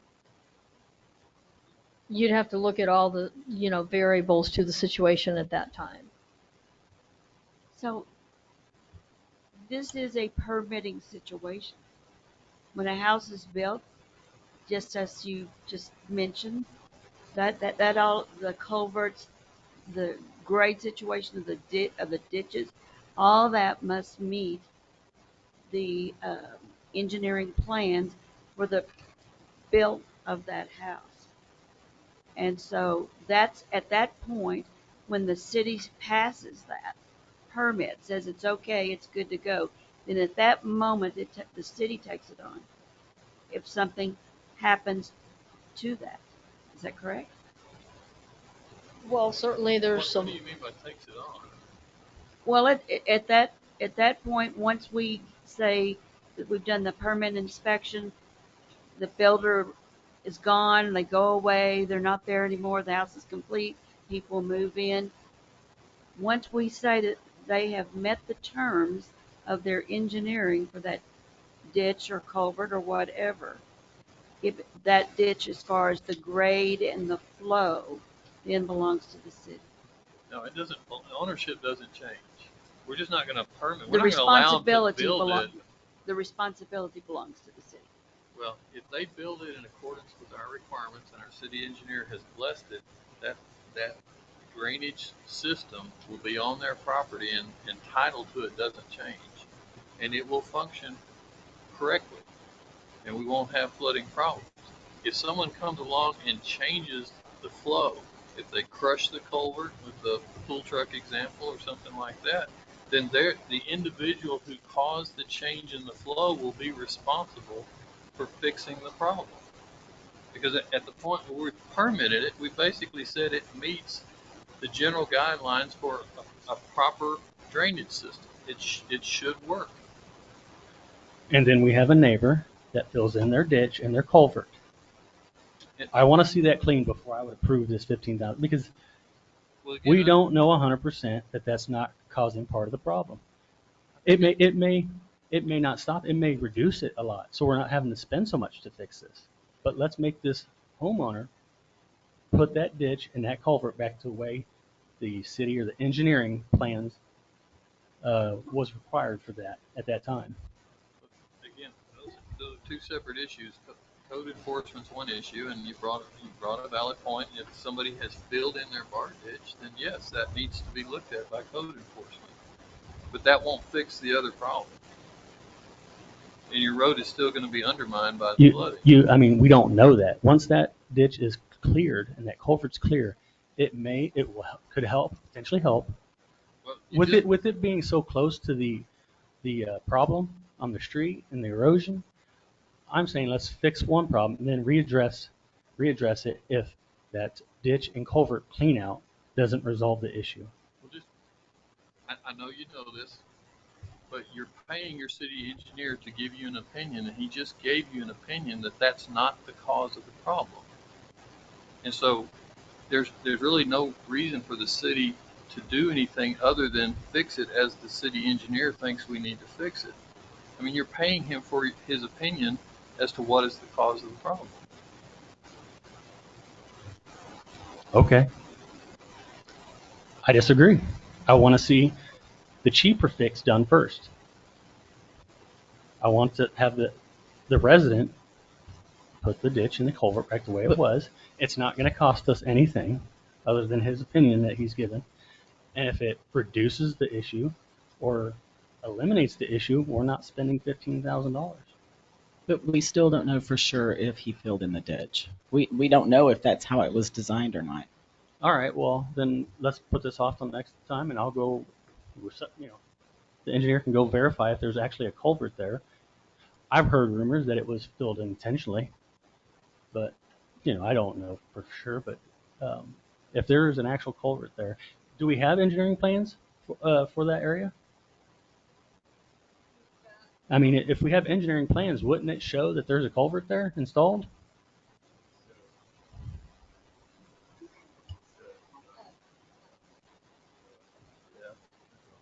I'm sorry. So all that is required to be filed at the county is the plat for the property. So I think from a records keeping perspective, the actual drainage plans that were submitted to the city back when Ellis Homestead was originally put into place are not in city records. So all we have is a plat that shows the drainage easements across the property in various areas, but there are no engineering plans associated with it. Well, I say we go out there and verify if there's an actual concrete culvert before we spend $15,000.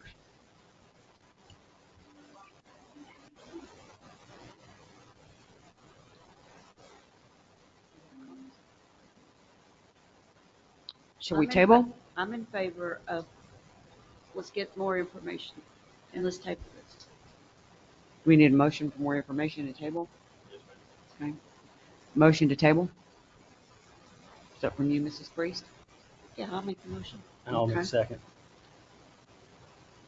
All in favor? Aye. Okay. Okay, the city administrator asked me to move up item G on regular agenda, new business, for the benefit of the engineer.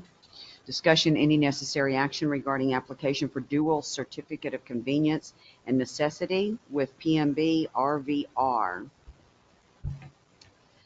So, Mayor and Council, you have in your packet the agenda commentary regarding this item.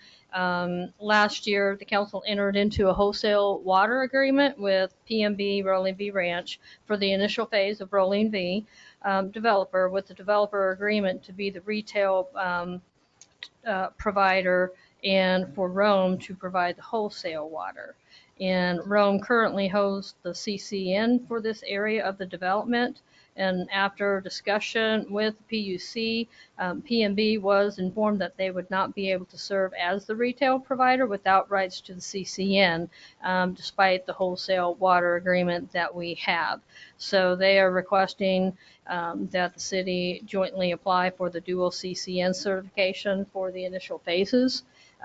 In in the area where they're going to be providing the retail water, and we're the wholesale water provider. And after discussion with staff, legal, engineering, it's recommended that the council would move forward with the dual certification. And this is going to provide the city of Rome with the most flexibility as we move forward on how to handle this in the future. And Kyle is here to address questions if you all have additional questions.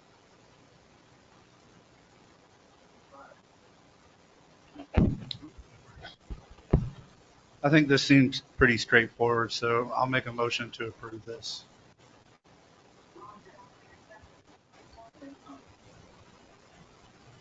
I'll second.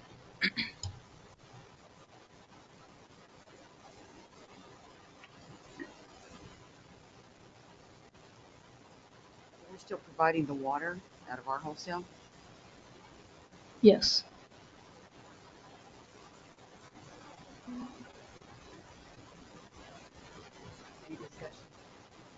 So what are our options? We either give them the whole C or whatever CCN, or we do the dual CCN. Those are our options, correct?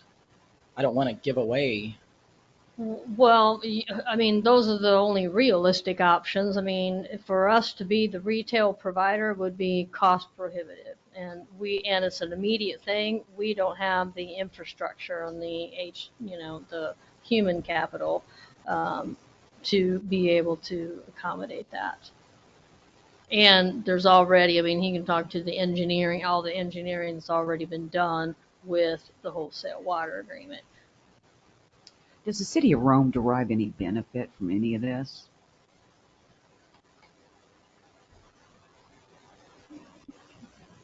I think you may need to be a little more direct about what your question is. The benefit of what? Well, I'm presuming that we hold the CCN right now. Correct. Is that correct? Okay, so what benefit do we derive if we hand it over to them, since we're not going to provide the water? Are they going to pay us for anything?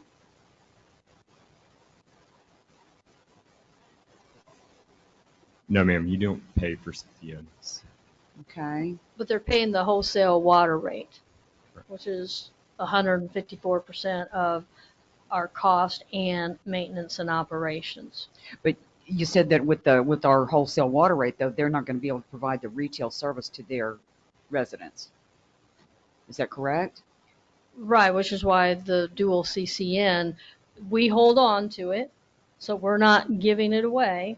But it's almost a ministerial thing that allows them to provide the retail to meet PUC's requirement to be the retail provider. So they also have the CCN, but we're not giving it away, which, at this point, I don't think, I wouldn't recommend that. Who's going to provide the meters for the new residents? I'm sorry? The developer is. But he can't do it without the dual CCN. So there's an important piece to all of this. Is it going in and out? Okay, yeah. Well, let him use yours. Yeah. Is it working? Okay. So there's an important piece to all of this, specifically with maintaining a dual CCN, and a lot of this has to do with where the future water is going to come from in order to ultimately serve Rolling B. So as Cynthia just mentioned, it's cost prohibitive at this time for the city to be the retail provider for the Rolling B development. But based on various options that we're looking for long-term water sources, there may be a long-term benefit to becoming the retail provider later on. You can't do that if you don't hold the CCN. And so what makes the most sense at this time is to move forward with a dual option so that all of the other options for long-term water sources can still be on the table in the future as we're working through providing additional water to the developer. All right, so we got a motion and a second. I believe that was, who made the motion? Thank you. And then Ty seconded.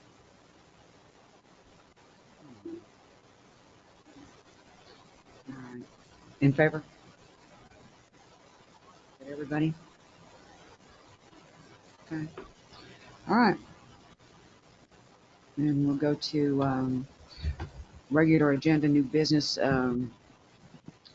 F, discussion any necessary action regarding certified taxable values, proposed budget for fiscal year 2022-2023, and proposed tax rate in preparation for public hearings.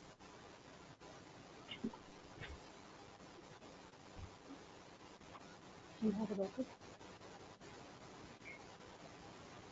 Oh, okay.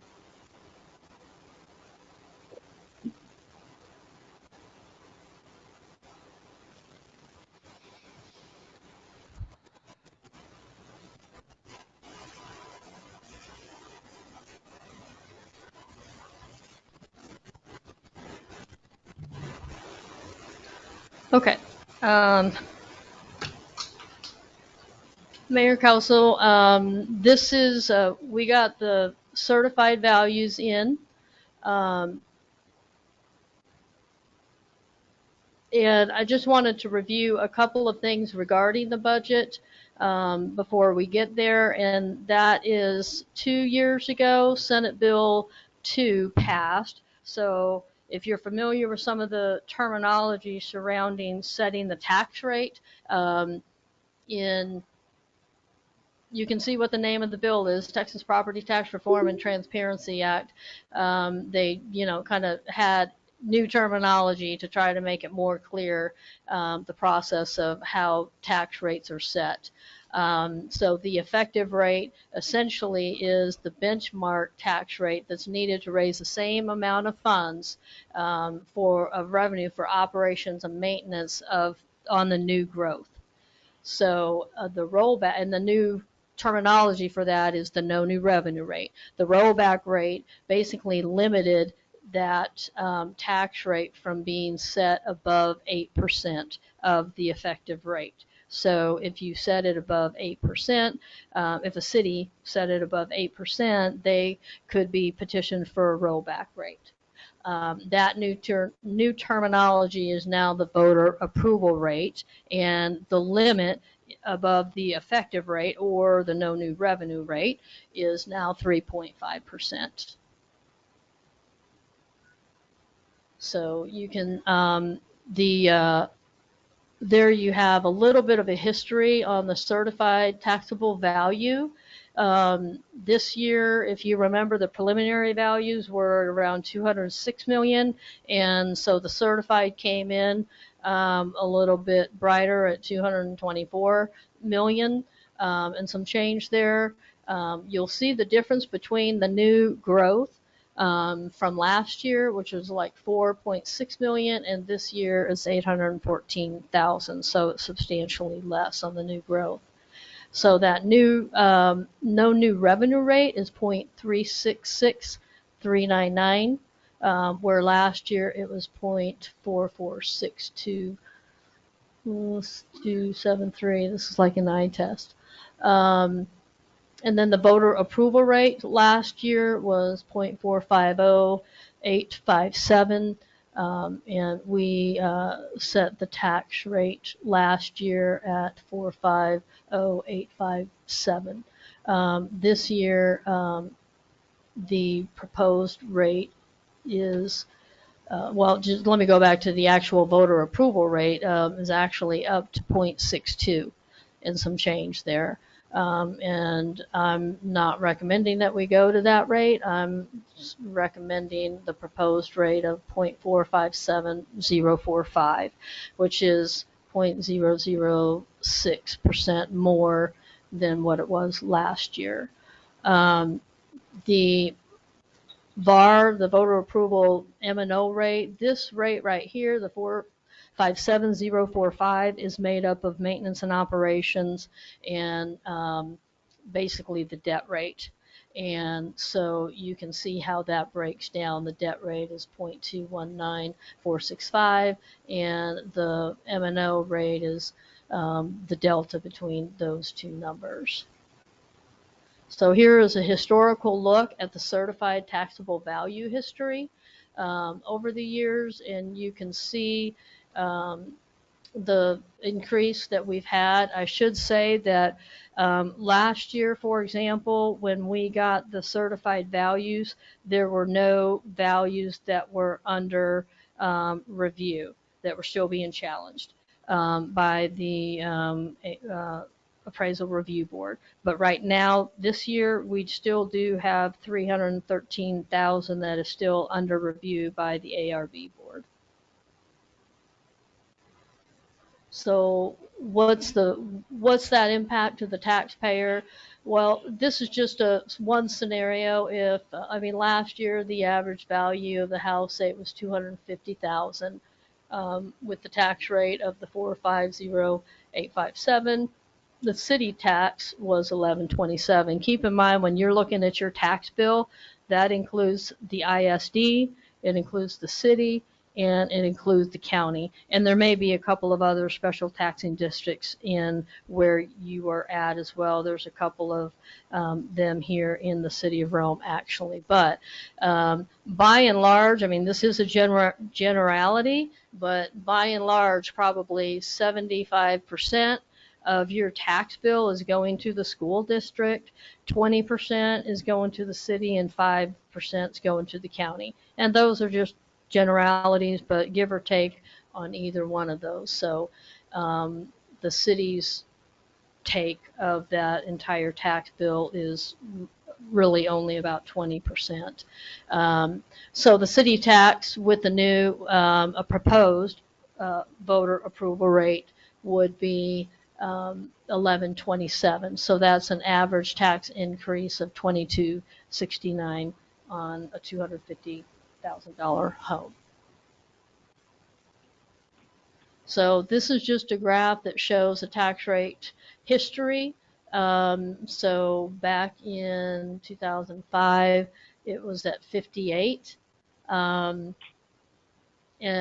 you can see it's gradually gone down, taken substantial increases over the last several years. There's been, last year we went up a little bit, the year before, and then went back down. This is a chart that compares cities and their tax rates currently for fiscal year 2021-2022. And so you can see that we're one of the lowest. And some of these other ones, you've got New Fairview down here, they're not a full service city. And Rome is a full service city. So comparatively, you guys are relatively low. So this is just some summary slides of the proposed draft budget. And what this does, it just breaks down the revenue source, where we get our revenue from. And so it, by and large, actually, whoops. The sales tax, well, you can see actually the property tax is 21% on that, and as the source of revenue. So 21% of our overall budget comes from property tax. 26% of the overall revenue amount comes from sales tax, and permits represent about 3%. Hotel motel is saying zero, but it's negligible, so it's 18,000. And then fines and fees are about 12%. Contracts, grants, and donations are about 2%. And then the water, wastewater is about 36% of the entire. So when you're looking at where do we get our revenue, how does the city pay for everything, you can see the breakdown. To the right of that, you can see that last year the general fund revenue was at basically 2.7, and this year is at 3.1. And the biggest reason, and you could see on that previous slide for the increase, is the increased in value of the property value. So that's, I mean, you see the price of houses going up, and that's where that is really the primary increase in the revenues coming from. Of course, we do have a substantial increase in sales tax. A lot of that, some of that is probably due to the growth, but I would venture to say that a lot of it is due to the inflation that we're experiencing. So the cost of goods and services is going up, and that means that we're collecting 8.2%. We only get a 1.5% of that, but obviously that amount is going to be higher. You look at the wastewater fund, and you see that last year it was 1.5, projected to be 1.5. You will see that this year it won't be that much, actually. I mean, because of the revenue of Rolling V not coming online. And then, but we're projecting 1.6 for next year. And then when you look at basically the expense by department as a percentage of the budget, and we will be, we can put this online and we will be sending it out to you, so you'll have this PowerPoint. This is expense by department as a percent of the budget. So if you look at that, admin is at 25%. Fire is at 10%, 21%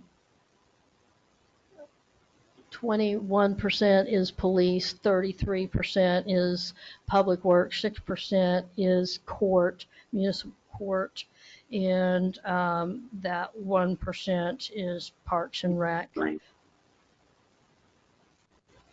And the 4% is building and development, which includes our streets.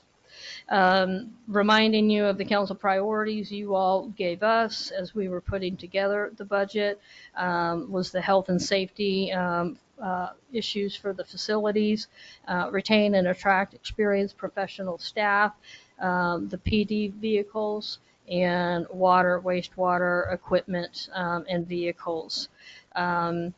So you see that little note there with the facilities, as we've discussed. If we're looking at spending no more, just under 50,000 per building, and doing them one at a time, we should be able, the excess sales tax from this year will cover that expense. We're probably on target to bring in 1.3 million, and we're always conservative when we do the sales tax, and you'll see that again, but we only estimated 975,000. So 1.3 million, we've got an extra $300,000. So you should be able to fund the facility improvements from that excess revenue this year. Employee salaries, you can look down there and see what those costs are that are included in the budget for your priorities. So the employee salaries, and we'll get into this a little bit more, is 193,143. The police vehicles, it's a 5-year plan at 50,000 per year.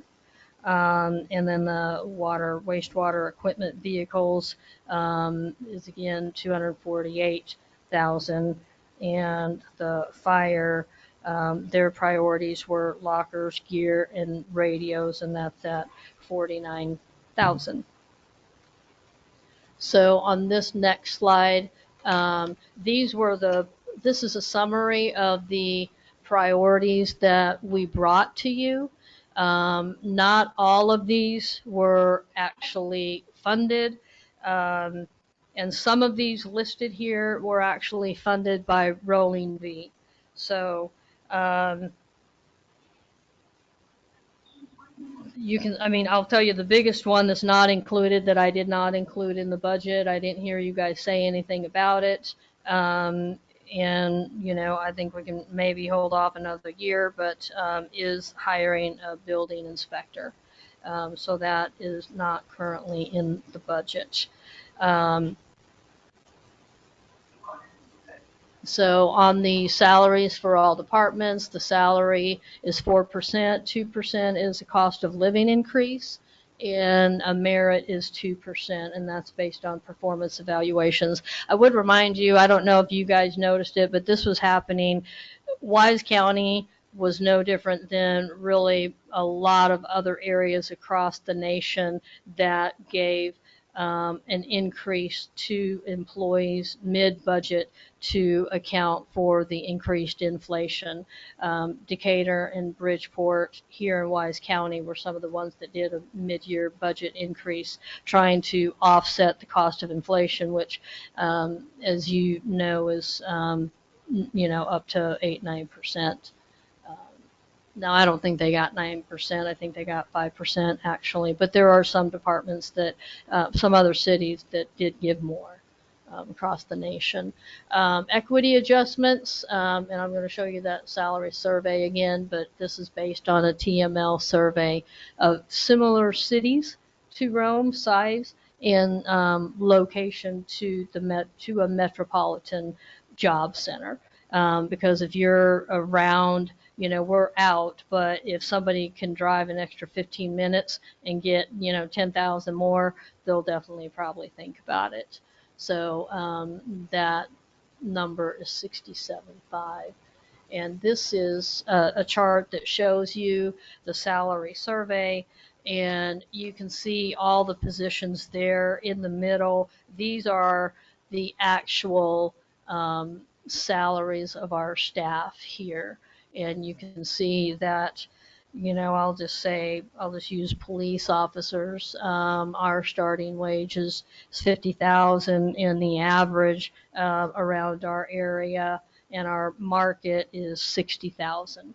And there have been several articles. I mean, there's, cities that are hiring at 65, starting at 65. So, it's just trying to compete with the market to have quality staff. So you can see, again, this is, the police chief is at 78. Again, we're all right about 60% of the market average there that you see on the right. And that market average is 115 for the police chief. For accounting tech, it's 58, and we pay 40,000 for the billing and permit. We're at 50, and the market is 58. Court clerk is at 47, and the market is 63. Public works, we're at 54, and the average is 66. Public works director is 78, the average is 93.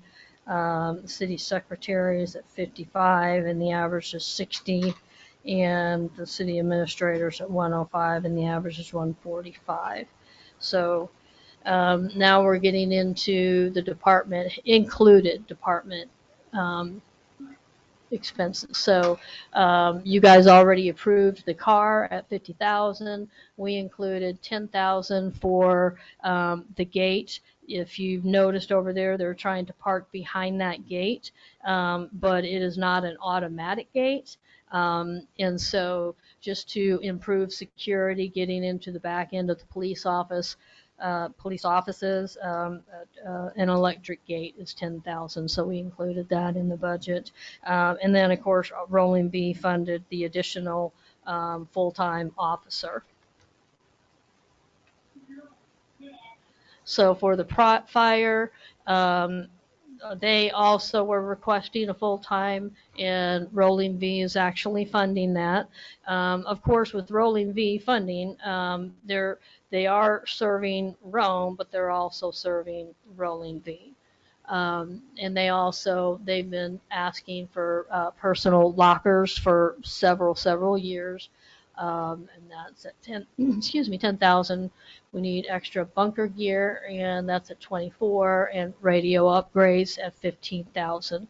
So this is what totals the 49,000. We are also, after visiting with the acting fire chief and even at times, before our part-time fire chief retired, visiting with him. I mean, it was in the 5-year plan to include transitioning to a full-time fire chief. And so that is not this year, but the next year. Um, we're bringing this to you for your consideration for several reasons. Management, if you look at bringing on a rolling V firefighter and they're full-time and the chief is only part-time, that just creates a little bit of a challenge for that person to be managed adequately.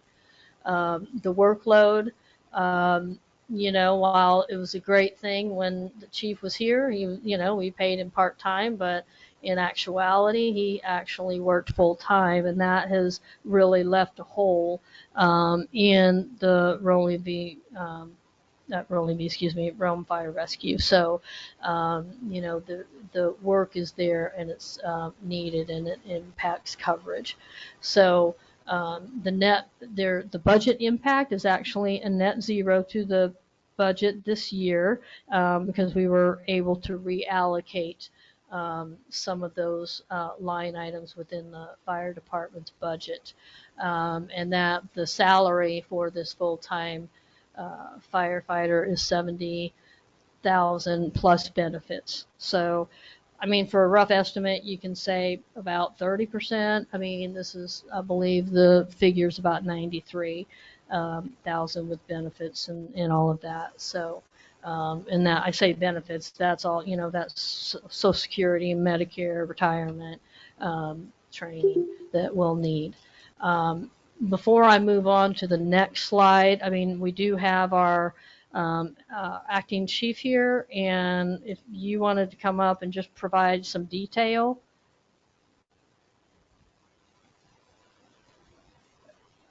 Yeah, well, okay, I'll wait. Let me just go through the next one, and then you can I need provide. to ask a question. At what point, with the bank accounts, it still shows Rome Volunteer Fire Department, but I see on some correspondence where it says Rome Fire Rescue. Did we have an official name change, or at what point did that change? I think, well, I mean, honestly, I can't answer that. I mean, I think it's been called both, but I know it's really Rome Fire Rescue. I think I don't know if it's an official name change and when it happened. The bank accounts show Rome Volunteer Fire Department. Okay. I don't know the answer to that. I'm sorry.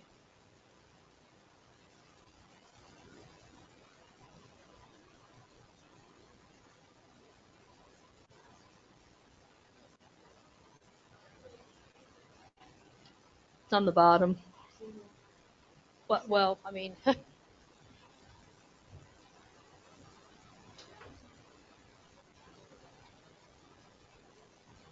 How about now? Yep. Okay. So the fire department's been a hybrid, and that's probably created some confusion because the volunteers are guided by the bylaws and they are separate from the city. But the city has a fire department that owns all the equipment and manages the funds that the volunteer fire department uses. So there's a little bit of a hybrid. We probably need to correct this at some point where it's not confusing, but that's the history of why you may see the volunteer fire department on the checking account. And that was before my time. Well, and just when that is one of the, excuse me, that's one of the accounts that will be closed when we go consolidated cash, which is just around the corner. Yeah, and the city manages the money. The firefighters, no one on the fire department has signatory authority on the checking account. The city manages the funds.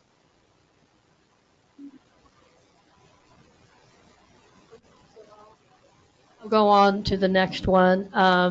So on the vehicle replacement, we have aging vehicles, and we have maintenance costs that this year alone are costing over $40,000 on many of our vehicles and engines.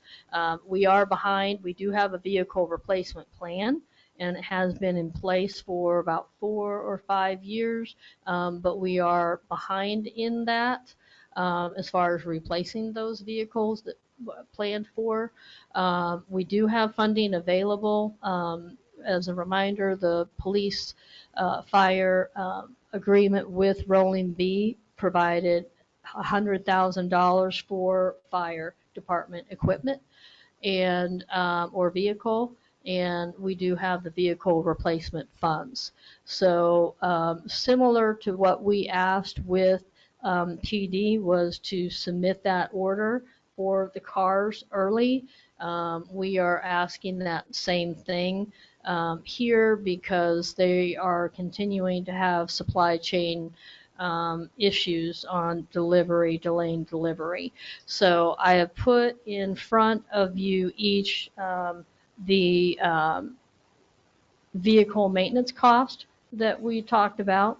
And again, I also included in my weekly report last week a report from our acting fire chief about the condition of some of the current condition of some of those vehicles after running many grass fire calls. And you will see there's an option 1 or an option 2 as far as what vehicle to get. And so this is where if you want to jump in and just provide some more detail on that. Okay, so council has been informed of what has happened over the last week and a half. The fire department has been extremely busy all month, but especially so the last 10 days or so. We've had 2 grass fires that were 30 plus acres in our fire district, not to mention smaller ones. And then we mutual aid other departments who also came and helped us on our fires. On July 18th, we were on a large grass fire on the south end of our district. And during fire suppression operations, one of our brush trucks broke down. We had to have it towed back. We had a second brush truck come out. It broke down. We had to have it towed back. We only have 2 brush trucks, and that's what we use to fight grass fires. The conditions are not going to get better over the summer. They're just going to be worse. Even into the winter, the grass is not going to grow back. It's dead for 6 months now. So these problems are not going to go away. So let me walk you through this replacement. So that's a little bit about what's happened in the last 10 days. Before that, we had to send Rescue 17, the one you see second from the bottom, our mini pumper that runs EMS. It also runs Rex. That had to go to the shop. That's estimated to be about, I think we're at $10,000 for that one. That's not included in the 40. The brush truck, brush 2 that broke down, we were at 8,000, but we don't have a final on that yet. So that'll probably be anywhere from 9 to 10,000 on top of the 40 there. Our regular apparatus budget is 20, so we're going to be over 40. One silver lining was we were able to apply for an emergency grant because Wise County was declared a disaster area, and we received, or we're waiting on the payment for $15,000. I didn't get one. I've got. I'm sorry. Do we have a? No. Nope, I don't have it. Nope.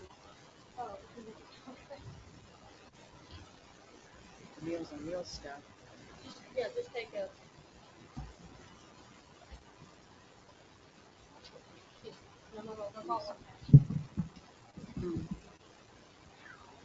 Wow.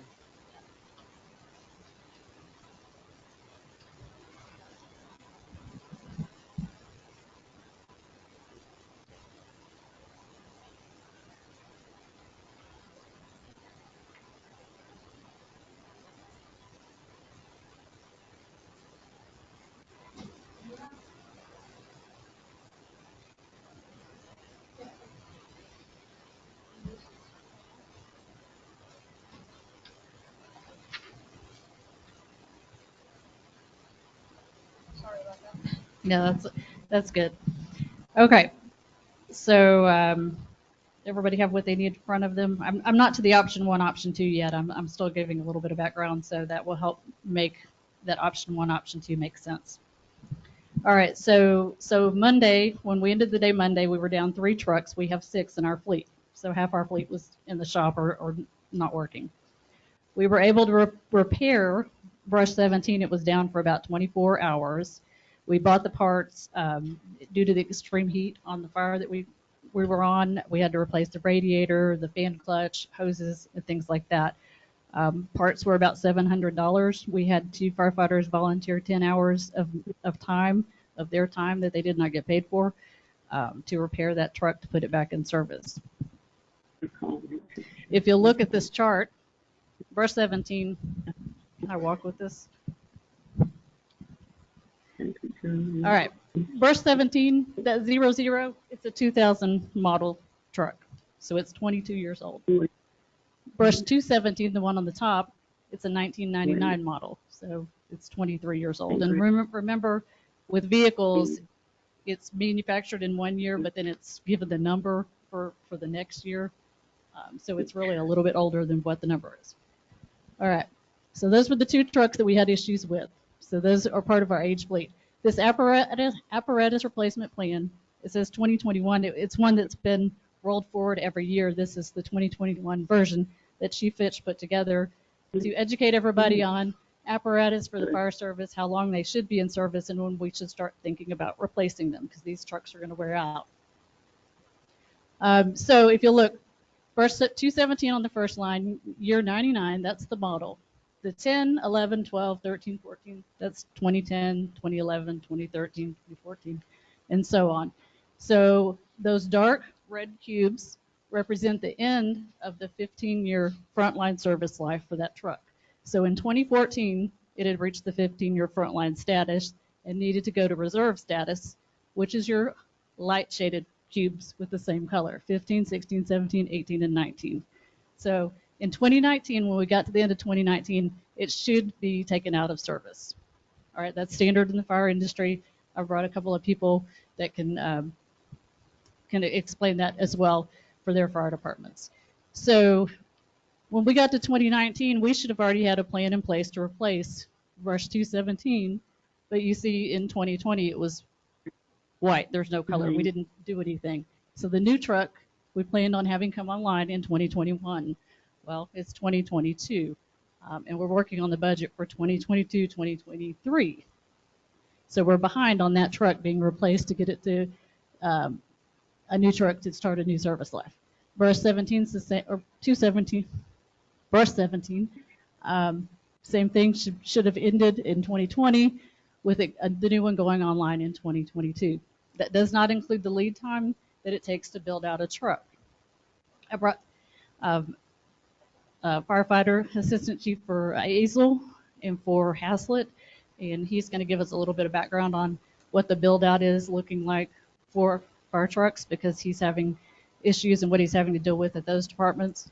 So I'll bring him up to give you a little bit background on what it's like to order a fire truck and how long it takes to really get one in. City Administrator, Mayor, Council, appreciate your time. My name's Lee Godbold. I'm the Assistant Chief of the Azle Fire Department. I'm also the Volunteer Assistant Chief with Haslett. And so I was talking with Chief DeCredico, and she was telling me about what y'all are attempting to do. So I want to give you a little background of what we're up against and what timeline you're looking at as of today. Currently, they have cut the allotments to all the car dealers in the United States.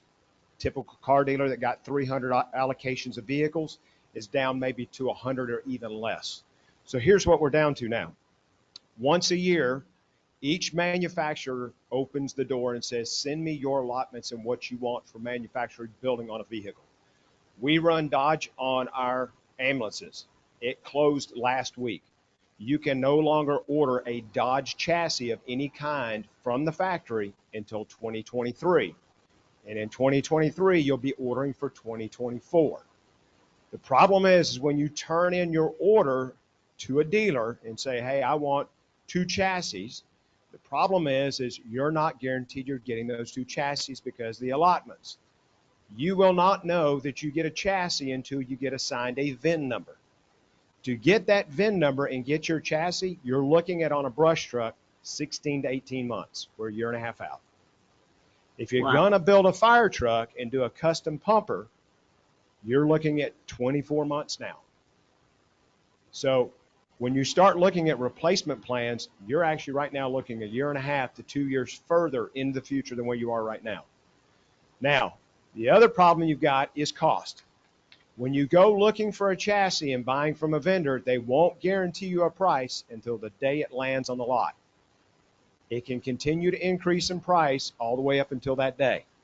Also, once it hits the lot, if you don't purchase that vehicle in 48 hours, if there's any cost increases that fall, it goes into that chassis. Even though it's built, even though it's sitting on the ground, it will start incurring additional costs that the factory has. It's insane. Okay? Now, the other issue you've got is when it comes to fire trucks and custom pumpers. 24 months is what we're looking at. Now, your big issue now is cost. If you're building a custom pumper, we are now pushing. I bought my brand new one in 2019, got it delivered in 2020. My pumper was $740,000 brand new. That pumper today is pushing 950 grand. There's your culture shock. Everybody take a out of the room, okay? My brush truck that I ordered in April of last year is supposed to be here at the end of next month. That brush truck has increased in cost by 35% in 18 months. So budgeting is going to be a wag, is what I'm going to tell you. Y'all are going to have to go on the high side, and you're going to have to go with it. The big thing is this.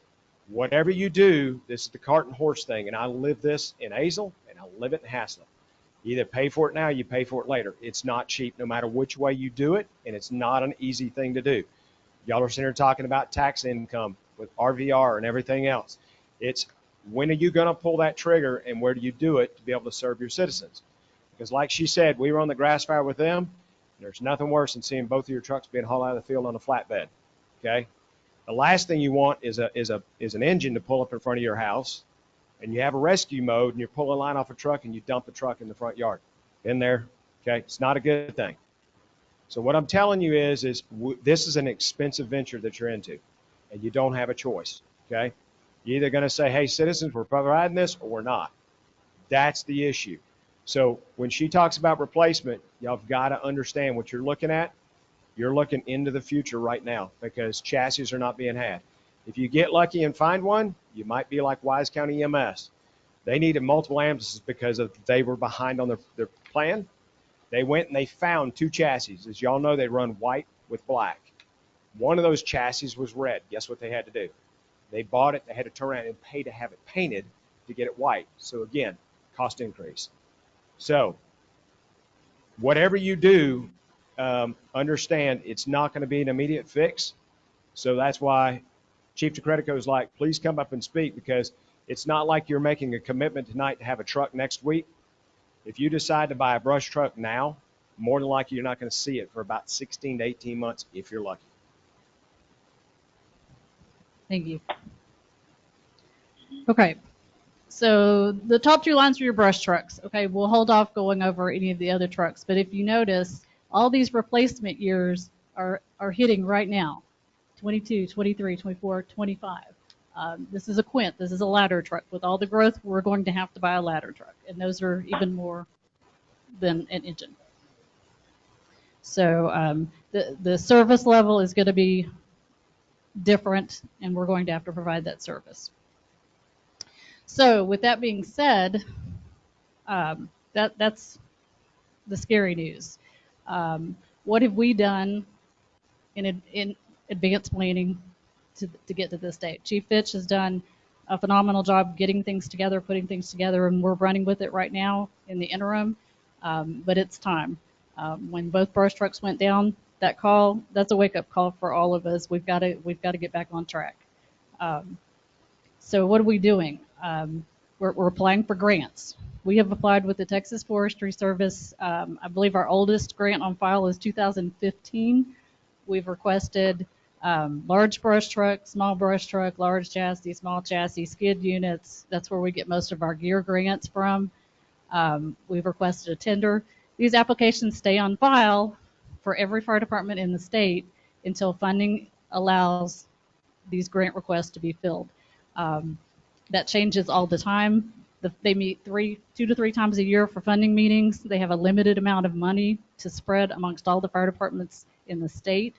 And so that's not something you can count on every year or even say, yeah, we're in the running. I did check the last funding meeting that they had on March 30th. They had $1.83 million that they had to give across all the fire departments and the requests that were on file. And they gave away 3 truck chassis, large truck chassis, and 1 small truck chassis across the entire state of Texas. I don't know how many fire departments, have not counted the number that have an application on file that are requesting money to help with those types of things, but that's 4 trucks in 1 funding meeting. That's not enough. That's not enough for the fire departments. So our request, the closest we are on the large truck chassis, we're 13th on the list for the central area. So we're still, that's probably 6-7 years out before we might even consider that we're close. Your ranking changes over time, so you can go up and down. You've seen a lot more fires this year, the bigger fires.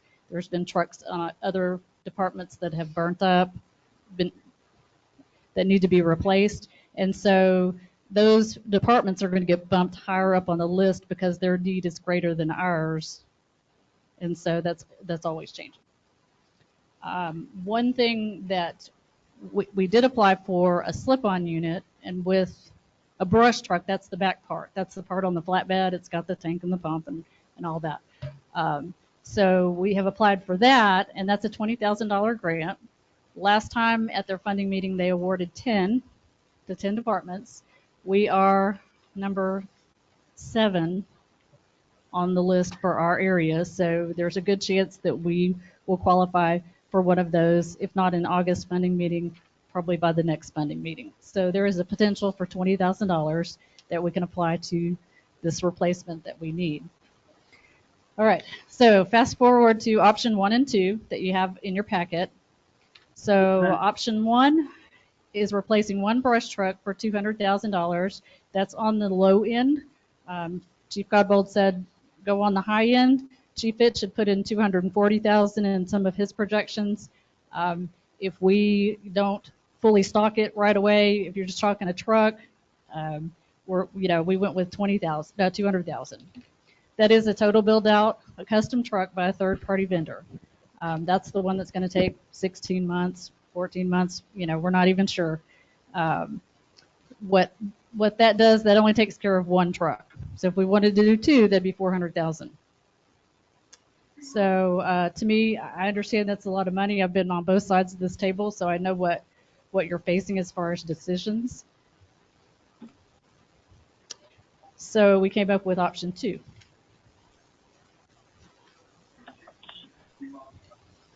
All right, option 2 takes advantage of the fact that we have people on our department that for their paying outside jobs have worked on commercial vehicles and fleet vehicles. So if we build brush trucks in-house, option 2 is 2 brush trucks for $175,000. Now, how do we get that? How do we get 2 brush trucks when 1 fully built out costs $200,000? All right. So we'll buy a chassis. Our first chassis is estimated to be at $60,000. We'll put a $10,000 flatbed on that chassis. We have a skid unit on the back of brush 1. That's the one that just had all the repairs, the $15,000. That's not included in our $40,000. That's grant funded. So we basically we have a brand new pump and motor on the back of that. The only thing that's not new is the tank. But we would utilize what we have on that truck, no cost to us. And then we'd have, roughly another $5,000 in miscellaneous installation cost. So we're estimating that would be $70,000 if we can get a chassis at a price around $60,000. That may go up, but right now that's what we're looking at. So we can build 1 brush truck for $75,000. The second brush truck, same chassis, $60,000, $10,000 for the flatbed. The skid unit's $25,000. If we get the grant that we're in the running for, that's $20,000 that would go toward that $25,000 for the skid unit, and then we'd have $5,000 of miscellaneous installation costs for a total cost for the second brush truck of $100,000. So that's where we get to $175,000 for proposal 2. All right. Tonight you've had a lot of sticker shock with the prices from the city engineer, and I'm kind of sad that we had to go after him with the wastewater and the water costs. But the good news is we have money. We have $100,000 from Rolling B. that payment was supposed to be 30 days after the contract was signed for the agreement. So $100,000. That's one brush truck right there. We've had an apparatus replacement program in place since 2018, and we've been putting aside an amount of money each year to replace these trucks. So right now, we've got enough in the savings along with the rolling B money. We want to build these 2 trucks, and we don't want to finance anything. We want to use the money we have. So you're not going to have to ask the taxpayers for any more money. We just want authorization to be able to spend that and get that order in, knowing that we have that long lead time to even get the truck in place.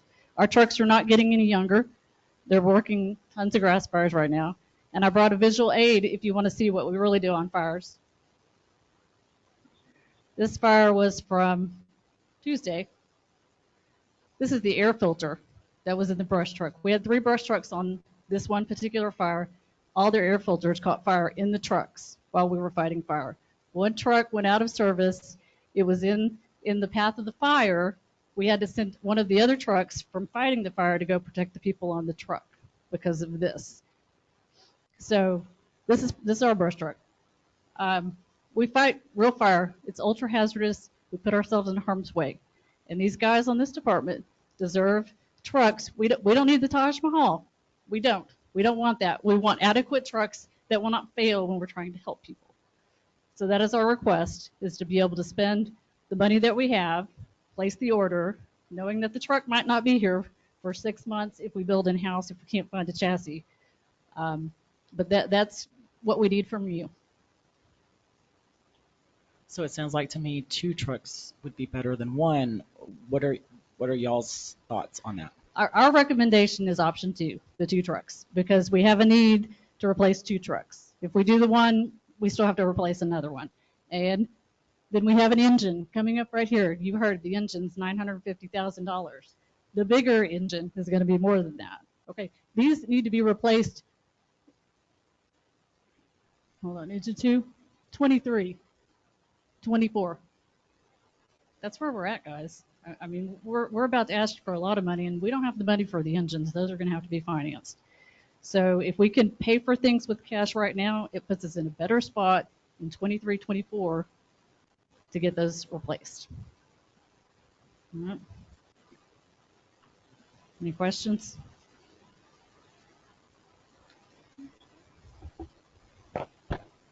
Okay. First off, Chief, I'd like to commend you and your department for everything y'all been doing the last couple of weeks. I've fought fires in the past, and I couldn't imagine doing it in the heat that y'all have. So, thank you. On this letter, going back to the fire where you lost the 2 trucks, were y'all first on scene with that 1 truck, or was somebody else? Yeah. Okay. Brush 17 was one of the first brush trucks on scene. Our engine was right behind the brush truck, and then a brush truck out of Boyd was there, as well as a brush truck from Newark. So we had 3 trucks that were there pretty quickly. Okay. So when you said the truck broke down, it just like quit running, or could y'all still use the equipment for suppression? There was no coolant in the radiator. Everything melted because of the high heat. We had winds, we had high heat, we had a big fire. So if it wasn't for the assistance of Boyd, y'all would not have been able to escape the fire at all, right? Well, it wasn't Boyd. We ended up with Saginaw, Blue Mound, Haslett. Right. So I guess I'm getting at the point, if y'all didn't have backup, y'all would have been stuck there with no way to fight a fire or no way to escape. Yeah. Okay. One of our firefighters was treated for smoke inhalation because the smoke was so heavy, the fire was running so quickly because of the wind, the dry conditions, that he wasn't able to stay in the fire. We had to swap out the riders on the back. If we did not have, we ended up, I think we had 12 brush trucks. I think we had 6 tankers from all over the place. It was running on us, and it was going to continue to grow. Brush 17 was one of the ones that got in the front of the fire to stop the forward progress, but it took a beating to be able to do that. And y'all tried to bring out the second truck and had the same problem. Yes. Okay. To me, that's absurd that we're putting our firefighters in that kind of danger. It's ridiculous. I think it's easy decision. We have to do the 2 trucks. We got to keep these people safe. I mean, it's no question about it. So, Is this, so would this be going into the budget or adding it to the budget, or do you need like a motion to add this to the budget, or what are you looking for? Excuse me, I am looking for direction to, I mean, first of all, we have to, as he said, we have to have the money. We have a large portion of the money. So it's just about putting that order in. But I think it would do well to take heed of what he said. And right now, that's the price. In 14 or 16 months, when it's delivered, it may be more. Now, we are continually budgeting 40,000 in our vehicle replacement program line item. So, we should have in that next year. I will tell you, this year is we reallocated that for the full-time firefighter. But next year, when it will come, that's when it will be there. So you can entertain a motion to allow staff to move forward with option 2? Yes. Then you have that motion. I'll second the motion. All right. Thank you. We appreciate your support. We know we have a supportive council. We just wanted to be transparent and where we were at, what we were facing. And we appreciate you making the hard decision to let us spend the money, get the order placed, knowing that it may be, a year before this comes to completion. We appreciate it. Do I need to talk anything on the full-time fire chief discussion? Are there any questions about that? I mean, right now it is, just so you know, I mean, so the expectation, this is the one action item we did need tonight. The rest of this is information. This is the first time you're seeing a draft budget with the final numbers and what I included, based on y'all's direction. So this is mainly information for that. But I will say that in this draft budget, the full-time firefighter is included in it. So Chief, the full-time firefighter, what are the hours going to look like? I mean, full-time fire chief, excuse me. Right, Okay, I know, but the full-time firefighter for RBR, what do So- the hours look like? So let's clarify. We have two different things on what we're talking about. We have the rolling V firefighter, full-time firefighter. That has been proposed to be Monday through Friday, 8 to 5. Okay. And then the other proposal is the full-time fire chief. That's at the discretion of the city administrator being the supervisor of the hours. But, department heads are typically Monday through Friday, 8 to 5. Being the fire chief, you're going to be on call all the time. This gentleman back there set the bar, the 3 a.m. club. So the fire chief is going to have to be a working fire chief. We don't have the luxury of picking and choosing an admin chief and letting the firefighters carry the load. One of the challenges with the rolling V firefighter, if it's an internal hire, then that firefighter can no longer be a volunteer by law without getting the city in a lot of trouble with the labor law. So if somebody from internally that runs a lot of calls gets hired, then we lose that person running nights and weekends. So there's going to be some challenges in the change in how the personnel is structured. We have stipend pay that's going to help cover the hours that aren't 9 to 5 or 8 to 5. We've gotten real creative in the last couple of days. Our stipend pay has typically been 8 to 8 because those are the busiest call hours. But we're having challenges with the departure of our full-time chief who got part-time pay. We've had another firefighter be out for family issues that ran quite a bit of calls, and so we had to get creative. We couldn't get people in for 12-hour shifts, but we did a half-day, half-pay stipend shift at the peak hours that grass fires are occurring when the county has an elevated fire danger day. We've had people apply, we started that 2 days ago. Every day we've had somebody that stepped up and said, I can't do 12, but I can do 6, and I can be here when it's the worst time for fires. So we're getting creative in how we manage our personnel. But it's time to look at the full-time fire chief. Just for reference, in the 28 days, due to last night, I guess it was 27, today's July 28th, I've put in 254 hours taking that man's job for the last 4 weeks. I don't get paid for that. I have a full-time job. Actually, I have 2 full-time jobs in addition to this. But he logged in the first 6 months of the year before his last day on June 30th. Let me tell you how many hours he logged. Yeah.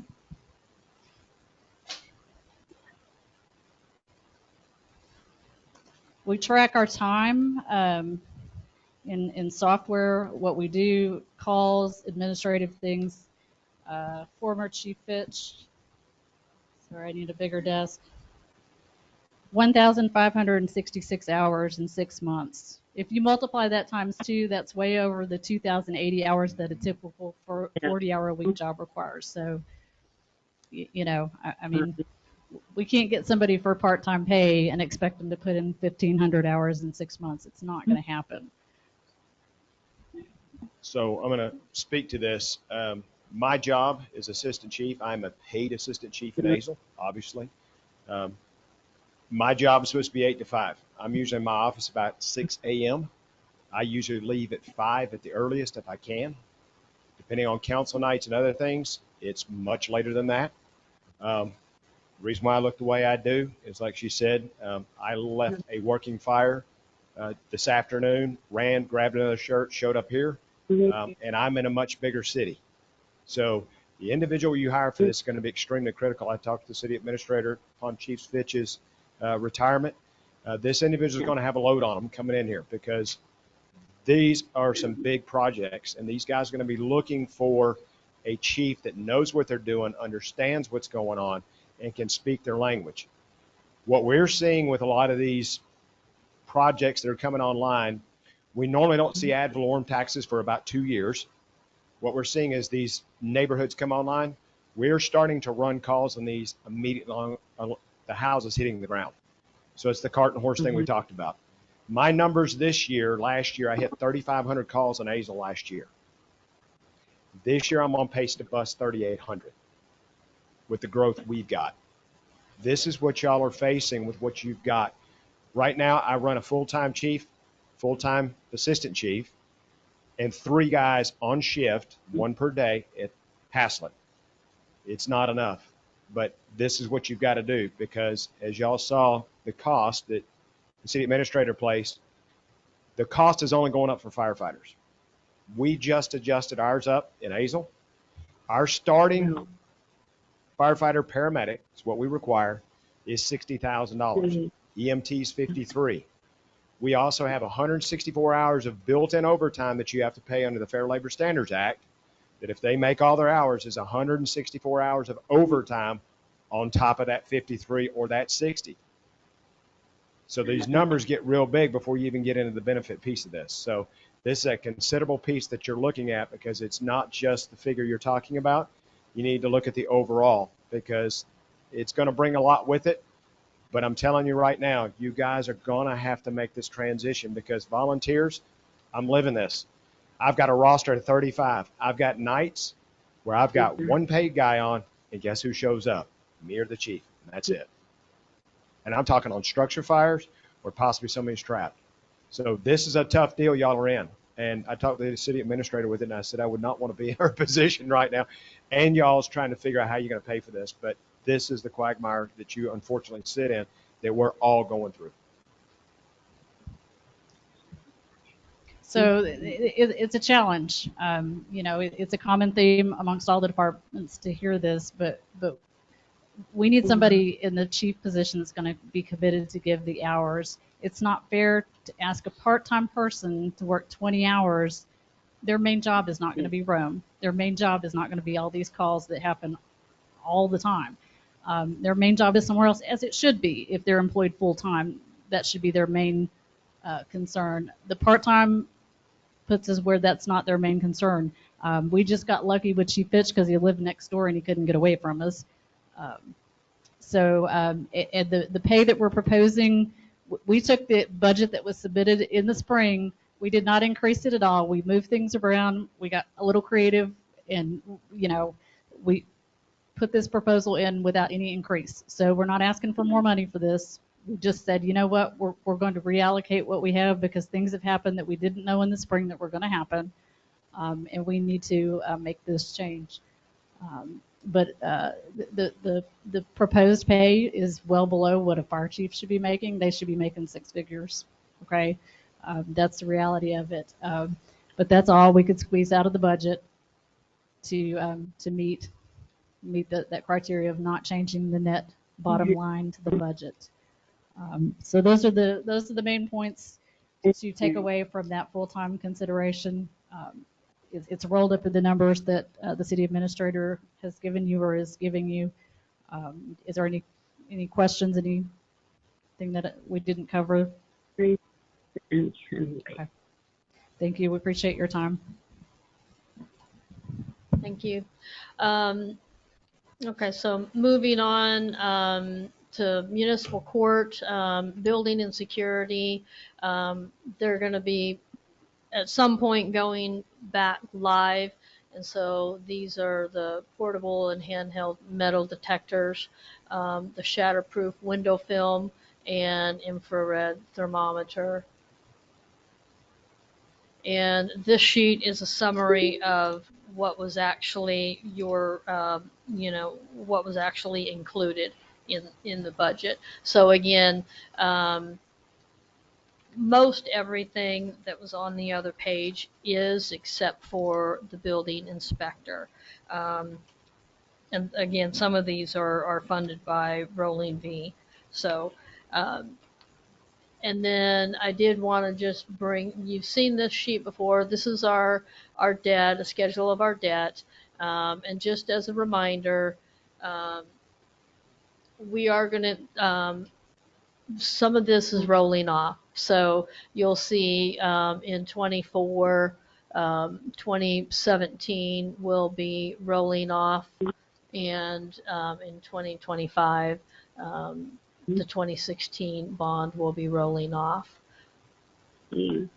So I've also given you at your place the actual draft, I guess I don't know here. This is the draft budget, and just to go through it and let you see, I mean, you can see the department is to the far left. Geo, that's kind of an internal thing. The description, what last year's budget was.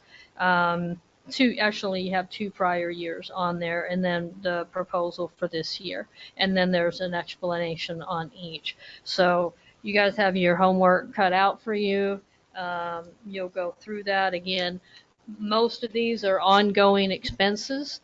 And these are just gas and oil, just the cost of operations and maintenance. So I've highlighted the new expense, the new programmed expenses, and if there's any questions, I'm happy to take them.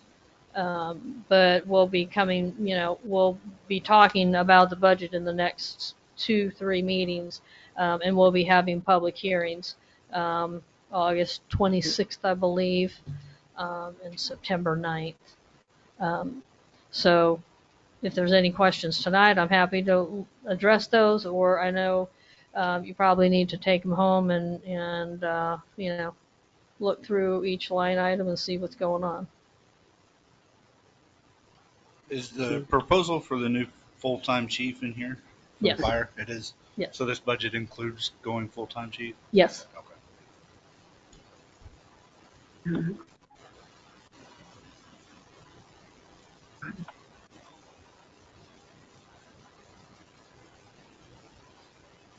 Were there any questions on anything? Right. Okay. All right. So with this, when does the final decision have to be made? At what meeting is that going to be? Well, I mean, I'd like you guys to look it over in the next week, and we'll discuss it at the next council meeting. If you have questions, let me know, and we'll discuss it at the next meeting, and hopefully I can get some more direction if there's any changes. What's the deadline for the budget? September 9th, we'll have to, yeah. Okay. Well, actually, August 26th is the first public hearing, and you'll have to take a record vote at that time. Now, you can postpone that record vote to September 9th.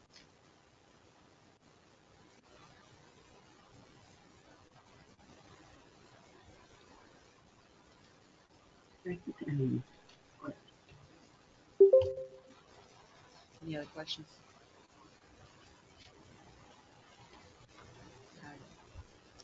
I guess we're going to H. I believe this is the last one.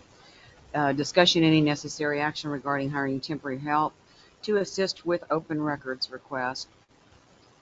And that's for Councilman Fraser. Well, this is budget time, and so as I looked at the report that we had, I looked at the numbers, and just a sideline note, I absolutely agree with what Lisa Wilson said. Open records are necessary, and there's no doubt about that. My question at this time of the year, as we work on budgets, is as we've seen the increase in the number of requests, we looked at June the 30th, and we multiplied times 2, we're looking at about over 300 requests for the rest of the year. So my question is, and concern is, with that increase, how is that affecting? Is it adversely affecting the normal routine of the staff? Do we need a part-time person? Is it something that you're doing well with, adjusting to this increase? I would also just like to point out that there's been some changes in how those requests are presented. Used to, there was a lot of paper copies for open records, and what that procedure is, that might entail the request is 200 pages, and then the person that's made the request comes in, goes through the 200 pages, and says, well, I only want 5. That's all they pay for is the 5, and so the rest of it then has to be shredded that they didn't take. Now we're able to do more electronic to satisfy the request, and so that saves on the paper and some of those material costs. But as we look at the budget, if we need to do something about it, now is the time that we need to know so we can get it on the budget. But if it's not necessary, then that's a good answer too. So just because it is the budget time, we need to look at all needs. So that's my question. I can tell you that, certainly the citizens have the right to request information. We do process quite a few. Most cities don't process this many. And what I will tell you is that we're extremely short-staffed at City Hall. There's a lot of work going on, and there's not enough people to do it. We have to prioritize what we do. That's all I can say. I've been telling you guys that for a while, and yes, we have put out ads at the colleges to get, an MPA student to work part-time. And yes, if they were hired, this would be some of the things that they could help with for sure. There's a whole lot of things that, we could use help with. That's, the problem is, okay, and so then we have the next problem. There's not room at City Hall to house anybody else unless we doubled up in, an office space, and we've used every last inch that there is. And you can double up. We couldn't double up with court because there's confidentiality issues there. And so really the only space to do that would be in utility billing, and that would, that's 2 people could fit in there, but it'd be small, it'd be tight. So, that's part of the challenge, I would say. So have you had any responses to what you put out for intern? Mm-mm. Yeah. Unfortunately not. What's the estimated average of work hours y'all are spending every week on these open records requests? Well, It is in the, we post that in the admin report on a monthly basis. I think we've been underestimating um, that time, but, Shane, the city secretary is responsible for facilitating that, right? She's that front person taking it in. She's going to the different people that she needs to get that information, whether that's me, whether that's Public Works, whether that's PD, fire, whoever that is. So it's a joint effort. And there's, so it's not just one person doing. There's several that are involved. Do you have anything to add, Howard?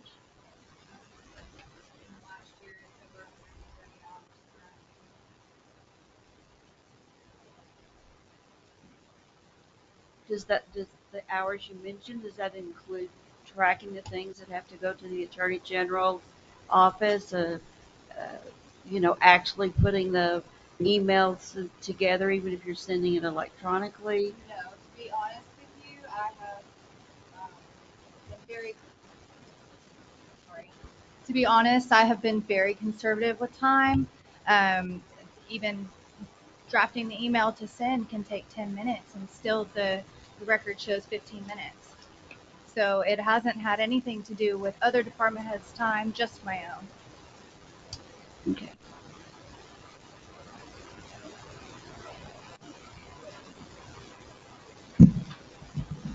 Looking at TML the other night, there's only 2 job postings on TML for our city, and it's a full-time fire chief and a part-time, a part-time fire chief and a full-time police officer.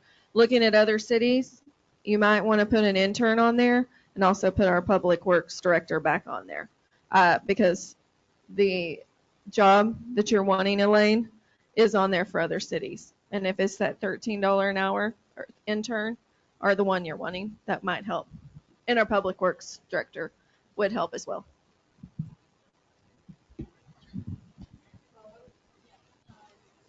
Interviewing pool right now, but those do fall off, and we do have to repost them. But since we're interviewing, yeah, well, we're interviewing.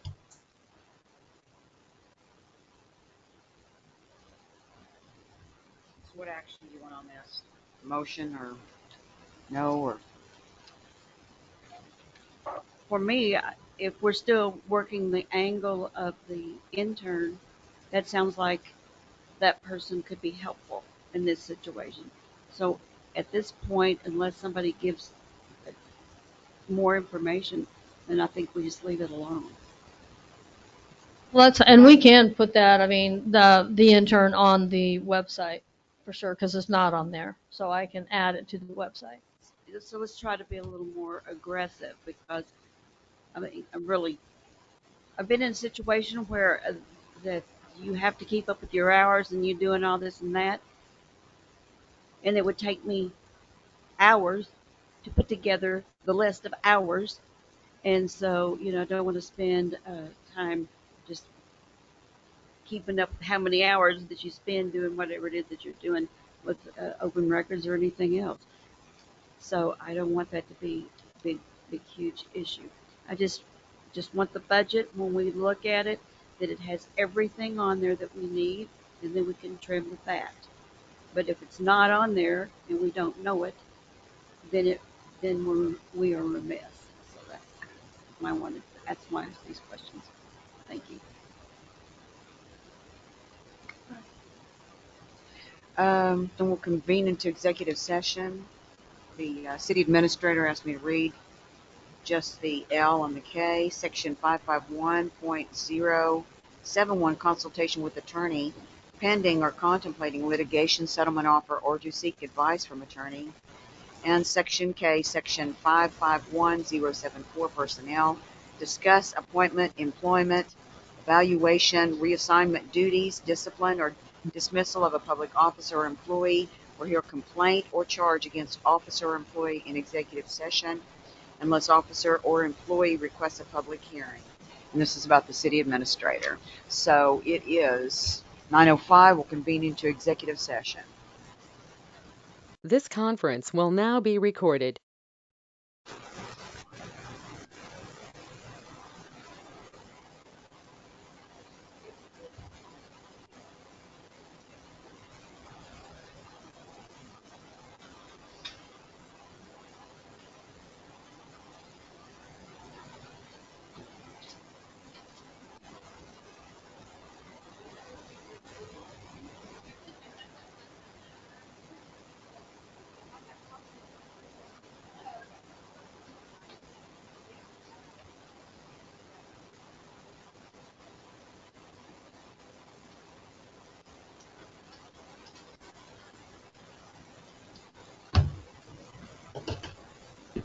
We'll reconvene from executive session at 10:10.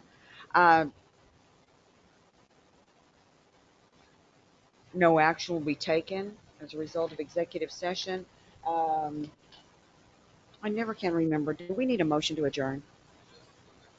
All right, let's get a motion to adjourn. Make a motion to adjourn. A second.